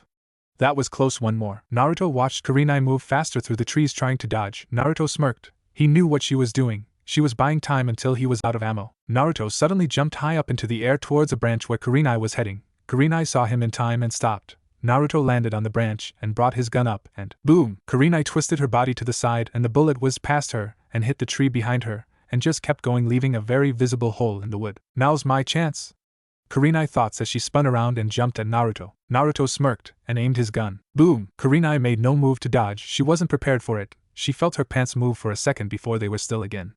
Kurenai was stood still on the tree branch she had landed on, frozen. She looked her body over slowly. No visible wound. She then looked where her clothes had shifted on her right side. Her eyes widened when she spotted 2 holes on her pants where the bullet had entered and exited without hitting any skin. Holy shit, that was too close. The shot only hit my clothes, but I don't understand. I counted his shots. The gun should be empty, Kurenai wondered. Would you like to know your mistake? Naruto asked with a smirk. Kurenai looked at him but didn't answer. She was still in a state of shock. You saw my weapon and automatically assumed you knew its weaknesses without considering that I may have found a way to overcome the weakness. 2 nights ago Mizuki made the same mistake. Every weapon has weaknesses, but finding ways to eliminate those weaknesses is the key to being a Kenjutsu user, Naruto said as he holstered his gun. And now we've won. And no, you haven't. You still haven't gotten your 3rd tag, Kurenai said as she quickly took a step back and prepared herself to continue. Are you sure about that? Kurenai-sensei, that last shot didn't miss, Naruto said with a smirk. Kurenai looked again to where the bullet had passed through her pants and her eyes widened. It was exactly where the tag had been tied. Now there was only a small piece of string. Kurenai quickly looked around to find where the tag. But as she looked down out of the tree, she spotted Tenten with the tag dangling from her fingers and her tongue stuck out at Kurenai mockingly. Hinata was standing right next to her looking up. What? How did you escape the genjutsu? Kurenai asked in shock. Tenten didn't answer. Instead she quickly flicked her wrist and the tag flew towards Naruto like a kunai. Naruto snatched the tag out of the air and placed it with the 2 he took from Anko. We win, Kurenai-chan, Naruto said with a toothy grin. It was over, Naruto. Tenten and Hinata all had a full set of the tags. Kurenai let out a sigh. Well done, you managed to do it in less than an hour. All 3 of you have passed the final test. Congratulations, Kurenai said with her hands on her hips and a smile on her face. 10 minutes later Naruto, Tenten, Hinata and Kurenai were back at the place where the test began and were waiting for Anko to turn up. Hey sensei, Tenten broke the silence. I don't get it. It was just luck that Naruto was able to get those tags from you and Anko sensei. How could 3 genin fresh out of the academy hope to stand against a jounin? Let alone 2, even though we passed. This test was completely unfair, Tenten said with her arms crossed. Hey, actually, you passed the test before you even found us, Kurenai said with a smirk. Huh? Tenten said in confusion. Hinata was also pretty confused, but Naruto was suppressing a smirk, as if he knew what Kurenai was going to say. I believe a ninja is required to place the lives of their teammates above everything else. Under normal circumstances there was no way you could have gotten the tags from me or Anko. You passed this test the very moment Naruto gave his tags and you offered to help him get the set from us so he would pass, Kurenai explained. So we went through all of that for nothing, Tenten asked with comical tears filling her eyes. Another 5 minutes later Anko still hadn't turned up. Kurenai was trying to figure something out. Naruto, how did you do it? Kurenai asked. I'm gonna need a little more to go on, Kurenai-chan, Naruto said as he laid back against the base of a tree with his arm behind his head. The gun, you fired 6 shots and didn't reload once. But you were still able to keep shooting, how? Kurenai asked in honest confusion. Naruto smiled and reached into his jacket. He pulled out the revolver and flicked it to the side and the bullet chambers shifted to the loading position. Naruto held the gun upwards and 6 bullets fell out of their chambers and landed softly on the grass. Take a look, Naruto said and tossed the gun to Kurenai. Kurenai caught the gun and faltered slightly. She wasn't expecting it to be quite so heavy. She twisted it in her hands looking for anything strange. She noticed some kanji markings on the hand grips saying Royal Flush. Kurenai figured it was the name of the weapon. She continued looking the gun over and almost gave up until she noticed something in the chambers where the bullet should be. Kurenai held the gun up to the sky and let the sunlight shine through the chambers, and looking inside she noticed something. Small black kanji seals etched on the inside of the chambers. Kurenai grinned. Those are summoning seals, aren't they? Kurenai asked with a grin and tossed the gun back to Naruto. Yep, I learned quite a bit about summoning seals a while ago and had a few ideas. I etched the summoning seals on the inside of the chambers and sealed hundreds of bullets into each one. After I fire a shot I channel a little chakra into the gun, and new bullet is summoned to take its place, Naruto explained as he slipped the bullets back into the gun and flicked it to the side. The chamber cylinder set back into the gun and Naruto holstered it. A few minutes later Kurenai was starting to get worried. Naruto, are you sure you didn't hurt Anko? Kurenai asked. Naruto had to suppress a smirk. Hurt? No, but remember what I said earlier about overcoming weaknesses? Naruto asked. Kurenai nodded. Well, Anko has a weakness that she hasn't overcome, and I used it against her. Kurenai was about to ask something else when suddenly the bushes in the nearby tree line rustled. Kurenai looked at the bush and a moment later a disheveled Anko stumbled out of the trees. Her hair was a mess, and she had a look of rage on her face. She quickly noticed Naruto sitting at the tree and pointed at him. You little rat bastard! Anko screamed and stared to walk towards him. Naruto saw her coming and quickly stood up and ran behind the tree with a nervous look. Anko-chan, can't we talk about this? Naruto asked nervously from behind the tree. I am so gonna kick your ass. Nobody does that to me and gets away with it, Anko said through clenched teeth as she followed Naruto around the tree. Naruto continued running around the tree to keep away from the enraged woman. Oh come on Anko-chan, you've gotta admit it was a good tactic, Naruto said whilst she continued to inch around the tree to make sure Anko was on the exact opposite side. What the hell did Naruto do to her? Kurenai wondered. I'm gonna rip your arm off and beat you to death with it, then I'm gonna feed you to one of my snakes. Anko shouted one last time before she jumped around the tree and bounded at Naruto to tackle him. Unfortunately for her she passed right through him and landed face first on the ground. Damn it, a bunshin! Anko thought. The creation of the bunshin did make Kurenai remember something about the genin exam. The real Naruto however was hiding behind Hinata with his hand on her shoulder. Hinata blushed at the contact but stayed still. After a few minutes Kurenai managed to calm Anko down. Okay teammate, meet here tomorrow morning at 9 for our first mission, Naruto. I'd like to speak to you for a moment, Kurenai said. Naruto nodded. Tenten waved goodbye and started to walk home. I'll meet you at home in a bit, Kurenai said to Hinata. Hinata gave a quick bow before walking towards home. I'll come over later, Kurenai, I need to do something first, Anko said before turning around and stalking away, mumbling something about cold showers. After they were alone Kurenai turned to Naruto. Naruto, I read about your test results for the genin exam. You failed to create even one passable bunshin during the exam, but today you've used it perfectly twice. Care to explain? Kurenai asked. Naruto nervously scratched the back of his head. You noticed that, huh? Naruto asked. Kurenai looked at him sternly. Okay, I held back so I'd be the dead last, Naruto admitted. I don't get it, what was the point? Kurenai asked. Kurenai, I don't meet many people that I can get along with, but Tenten is one person that I can get along with, Naruto said cryptically. Kurenai was confused for a moment, but it quickly came to her. When reading through Tenten's file she noticed that Tenten was the Rookie of the Year, and the dead last was always placed on the same team as the Rookie of the Year. You flunked the bunshin on purpose so you'd be placed on the same team with Tenten, Kurenai realized. Guilty, Naruto said with a shrug. You're just full of surprises, Naruto. Whatever anyway, meet us here at 9 tomorrow, Kurenai said before turning and walking in the same direction as Hinata went. Yes sure, I'll just go back to my tree, Naruto said the last part quietly so Kurenai wouldn't hear him. Later that night, Kurenai's house. Hinata had gone to bed early. Kurenai and Anko were both sat in the living room at a small table on the ground with sake bottles. Well, it looks like we've got a pretty interesting team, huh? Kurenai asked. Yeah, now we just need to see if they make it through the D-rank missions with their sanity intact, Anko said as she raised the sake cup to her lips. Well, to get out of the D-rank missions they could just do what you did, Kurenai said with a smile. Anko thought about it for a moment before shaking her head. Nah, I can't really see Hinata threatening to castrate the Hokage Tenten, maybe, but not Hinata, Anko said honestly. There was a moment of silence between the two as Anko raised the sake cup to her lips again. So, what did Naruto do to you? Kurenai asked. Anko suddenly choked on the sake in her mouth at the bluntness of Kurenai's question. And then nothing, Anko said not so convincingly. Anko, Naruto managed to get both of your tags in less than 15 minutes into the test, then you turn up in a total mess trying to beat the shit out of Naruto, so, what did he do? Kurenai asked again. Anko's face had turned a shade of red as she looked down and started mumbling. He fucking mumble me, Anko mumbled. Kurenai listened carefully. I'm sorry, can you say that again? He did what? Kurenai asked as she licked her own sake cup to her mouth. Anko swallowed, took a deep breath and, I said he fucking seduced me, Anko said through clenched teeth and a burning red face. This time it was Kurenai's turn to choke on her sake. Cough cough, he did what? Kurenai almost screamed but managed to keep it down so she wouldn't wake up Hinata. I'm not even sure how it happened, Anko said. One moment I had a kunai at his throat, and the next he'd pushed me up against a tree and started kissing me. At first I was pissed, and then for some reason I started kissing back. Then his hand traveled a little lower and Anko blushed when she realized she was telling Kurenai a little too much. Kurenai was looking at Anko with wide eyes and a gaping mouth. Anyway, the next thing I know, he's gone and so are the tags. Anko cut the story short. After a moment Anko noticed that Kurenai was grinning at her knowingly. What? Anko asked, wondering what Kurenai found so funny. Anko, are you pissed at Naruto because he did that? Or because he stopped? Kurenai asked with a grin. Anko's face looked like it was about to explode as she spoke. I honestly, Anko spoke in an embarrassed tone, honestly after I left the training area today, I had to go home for a cold shower and to change my underwear. Even now I'm resisting the urge to track that little bastard down at his home, and if I found him I don't know whether I'd kill him or jump his bones, Anko admitted. Kurenai shook her head in disbelief. Never had Anko been beaten at her own game. Well, good luck finding him. His home was burned down a few years ago, and Kurenai stopped mid-sentence, as several things clicked into place in her mind.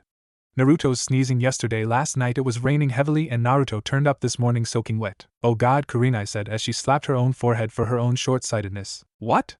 Anko asked, wondering what was wrong. Naruto's apartment was burned down a few years back. Yesterday he couldn't stop sneezing and this morning he was soaking wet when he arrived at the training ground, Kurenai explained. Anko thought about it for a moment before she caught on. Last night it was raining pretty hard, Anko said. Yeah, Naruto doesn't have anywhere to stay, he's been living outside. Kurenai deduced so much for being able to look underneath, Kurenai said as she stood up and grabbed her coat from a hook near the door. Kurenai?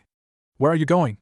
Anko asked. I'm going to find Naruto, I'm not about to leave him living on the streets. He's staying here. If I have to knock him out or drag him here, Kurenai said as she fastened her coat. Okay, then I'd better get heading home, Anko said and shakily stood up and stumbled a few steps. You can stay if you want to. I shouldn't be too long, Kurenai offered. Nah, I've been drinking so I really can't trust myself around him when he gets here, Anko said honestly. Okay, then I'll see you tomorrow at the training ground with the rest of the thud. Kurenai turned around slowly to see what had made the thudding sound, only to see Anko flat on her back unconscious and snoring loudly. Kurenai's sweat dropped. Or you can fall into a drunken coma until morning, that's good too, Kurenai deadpanned as she walked from the room. Kurenai had been looking for Naruto for the better part of 2 hours, but still she had found no sign of him. God, where the hell is he? Kurenai wondered aloud as she leaned back against a tree. Zzz. I checked the Hokage Tower, the Hokage Monument. Kurenai counted off the place she has looked in her head. Zzz. I checked the ruins of his old apartment building. I checked the Kurenai stopped when she finally noticed the snoring above her. Zzz. You've got to be kidding, Kurenai said as she looked up into the tree above her and couldn't believe her luck. There he was, resting in the crook of one of the branches, covered by his coat but still visibly shivering. Naruto! Kurenai shouted up to him. Zzz. Naruto continued snoring ignorantly. Naruto! Kurenai shouted much louder. Bacon! Naruto shouted as he suddenly bolted awake and tried to punch something in front of him that wasn't there and in his half-asleep stupor and fell out of the tree. Wah! Naruto shouted just before he hit the ground. Kurenai managed to jump out of the way just before Naruto landed on her. Ow! Naruto moaned as he clumsily got back to his feet and looked up to see who had woken him up. Kurenai-chan? What are you doing in my tree? Naruto asked. He was obviously still half asleep. Naruto, why didn't you tell me you're living in a tree? Kurenai asked sternly with her arms crossed. Something like that doesn't really come up in normal conversation, Naruto said with a shrug. Besides, because of the cold weather I have been looking for a nice cave or something to live in, so Cho. Naruto let out a powerful sneeze. Okay, that's it, you're coming with me, Kurenai said as she grabbed Naruto by his collar and prepared to drag him off. What? Naruto asked, not quite understanding what was happening. Naruto, I'm not about to let you sleep out here in the cold. I have plenty of room at my place, Kurenai said without loosening her grip. You're not gonna let this go, are you? Naruto asked. Nope, Kurenai answered simply. Sigh, okay, just give me a second, Naruto said and slipped out of Kurenai's grip. He walked back to his tree and gave it a hard kick. The tree shook and a moment later something fell out. It was a katana in a blue scabbard. Naruto caught the weapon and slipped it into his belt. Okay, I'm good, Naruto said as he turned around and followed Kurenai. 10 minutes later, Kurenai led Naruto through the main village towards her house. As they walked through the main road, Kurenai noticed several of the villagers shooting Naruto dirty looks. As she watched them, she felt a suddenly guilt settle on her. I can't believe I used to be just like them. A few minutes later they arrived at the house. Kurenai guided Naruto inside and towards a room. As they walked through the house, Naruto spotted Anko still unconscious on the floor of the living room.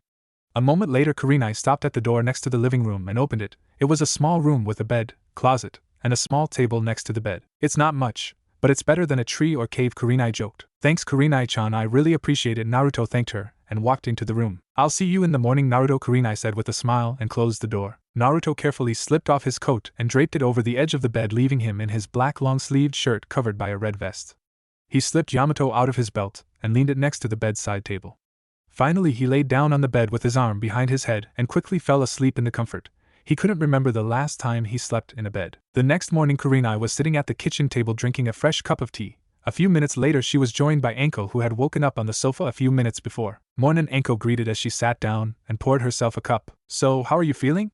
Kurenai asked her longtime friend. I'm fine. After all these years I built up an immunity to hangovers, Anko said with a grin. A moment later the door to the kitchen opened to reveal a sleepy Hinata with disheveled hair and dressed in white pajamas. Gee, good morning Kurenai-sensei. Anko-sensei, Hinata said with a smile and a bow. Afterwards Hinata stepped forward, took a seat across from her two senseis with her back to the door and poured herself a cup of tea. A moment later the door to the kitchen opened to reveal a fully rested Naruto dressed in a pair of black pants with his forehead protector hooked around his waist as a makeshift belt. He also wore a long-sleeved black muscle shirt, and his ever-present metal case covering his right arm and hand. Anko saw him and faltered for a moment, as her eyes wandered over his toned chest through his shirt. And oh, bad Anko, bad Anko. Anko thought to herself as she forced herself to look away. Naruto took a seat next to Hinata, who still hadn't noticed him. Good morning, Naruto greeted them with a smile. Hinata had been in the process of taking a sip of her tea when Naruto had spoken up. Cough sputter. Hinata choked on her tea. Kurenai and Anko both smirked. Oh god, Naruto-kun, he's here. Did he sleep here? When did he get here? Oh god, my hair is a complete mess. Oh god, I'm in my pajamas. Oh god, I'm not wearing anything underneath. Hinata screamed in her mind. There was a moment of silence as Naruto poured himself a cup of tea. Eep. Hinata squeaked as she stood up and shot out of the room with speed only a ninja can muster. The next week passed pretty quickly. After meeting up that morning, teammates started with the bane of a ninja's existence: D-rank missions, picking weeds, capturing the escaped cat Tora, cleaning up the river, capturing the escaped cat Tora, carrying groceries, cleaning the Hokage monument, capturing that damn cat. At the moment the team was on the outskirts of one of the training areas on their newest mission. Naruto stood with his back against a tree. He tapped his radio in his ear and spoke. Ladies, I swear to God, the first chance I get I'm gonna blast that cat into oblivion, Naruto said. BZZZ, not if I find it first, Anko's voice spoke over the radio. BZZZ, hey, I spotted it. 30 meters northeast, Tenten's voice followed. Okay, go. Kurenai's voice ordered and everyone moved. 15 minutes later, Team 8 were standing in the mission assignment room, standing across from the Hokage, Irika, and a heavy-set woman crushing the cat Tora in a hug. Each of the members of Team 8 had their own injuries inflicted by the cat. The cat had been captured after Anko defeated it in what can only be described as a very one-sided fist fight. Poor thing, no wonder it keeps running away, Kurenai whispered as she watched the cat scrambling to get away. Suddenly the cat managed to slip out of the woman's grip and ran for the door. No! Hinata shouted uncharacteristically. Stop it! Tenten shouted. Capture it! Kurenai shouted. Kill it! Anko screamed. I'm on it! Naruto shouted as he drew his gun from his coat and pointed it at the cat. Naruto, no! Everyone in the room screamed. Boom, boom, boom, boom, boom, boom. 6 shots boomed from Naruto's gun. Nobody dared to look except Anko, who watched with a gleeful smile on her face. Everyone finally got the nerve to look. The cat Tora had its back flat against the wall and was surrounded by 6 holes in the wall around it. Naruto holstered his gun and pointed towards the woman while looking at the cat. The cat understood and quickly jumped back into the woman's arms. Wow, perfect aim, Hinata complimented Naruto at the holes in the wall. Hinata had gotten a little more confident speaking around Naruto. Him sleeping in the room next to hers might have helped. What are you talking about? Naruto said in confusion as he looked at the holes. I miss, Naruto said as if he was disappointed at himself. Hinata's eyes widened at what he meant. Anko just smirked.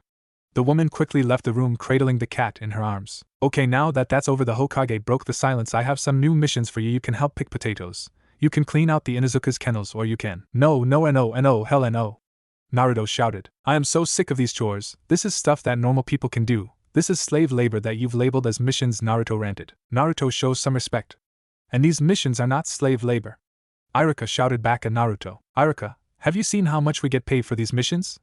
In my other line of work I can make 20 times more money than that for just one mission, Naruto argued. 20 times?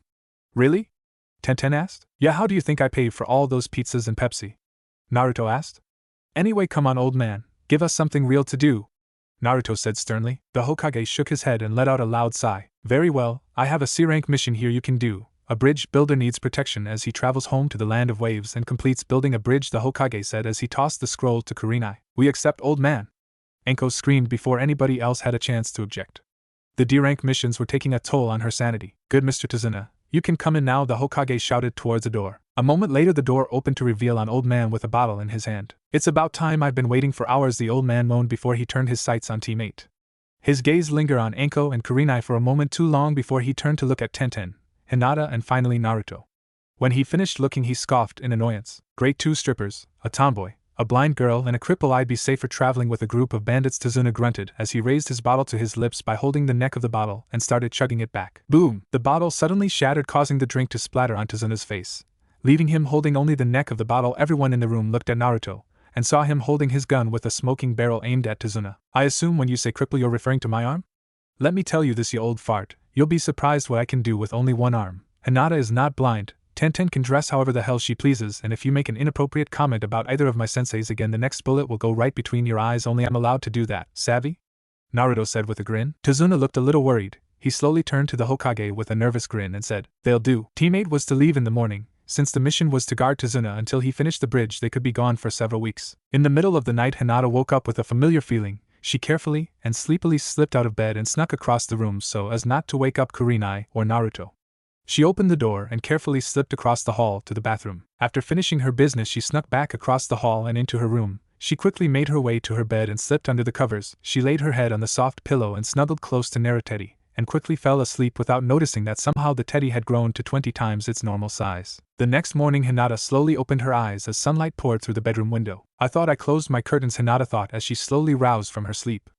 As she did she noticed that her pillow was harder than usual, but at the same time pleasantly warm. Hinata's eyes fluttered open and she froze as she found herself looking at the sleeping face of her secret crush. Her pillow was actually Naruto's shoulder. What she thought had been Naruteti she was hugging was actually the chest of the real thing. And Naruto Keikun? What is Naruto-kun doing in my room? In my bed?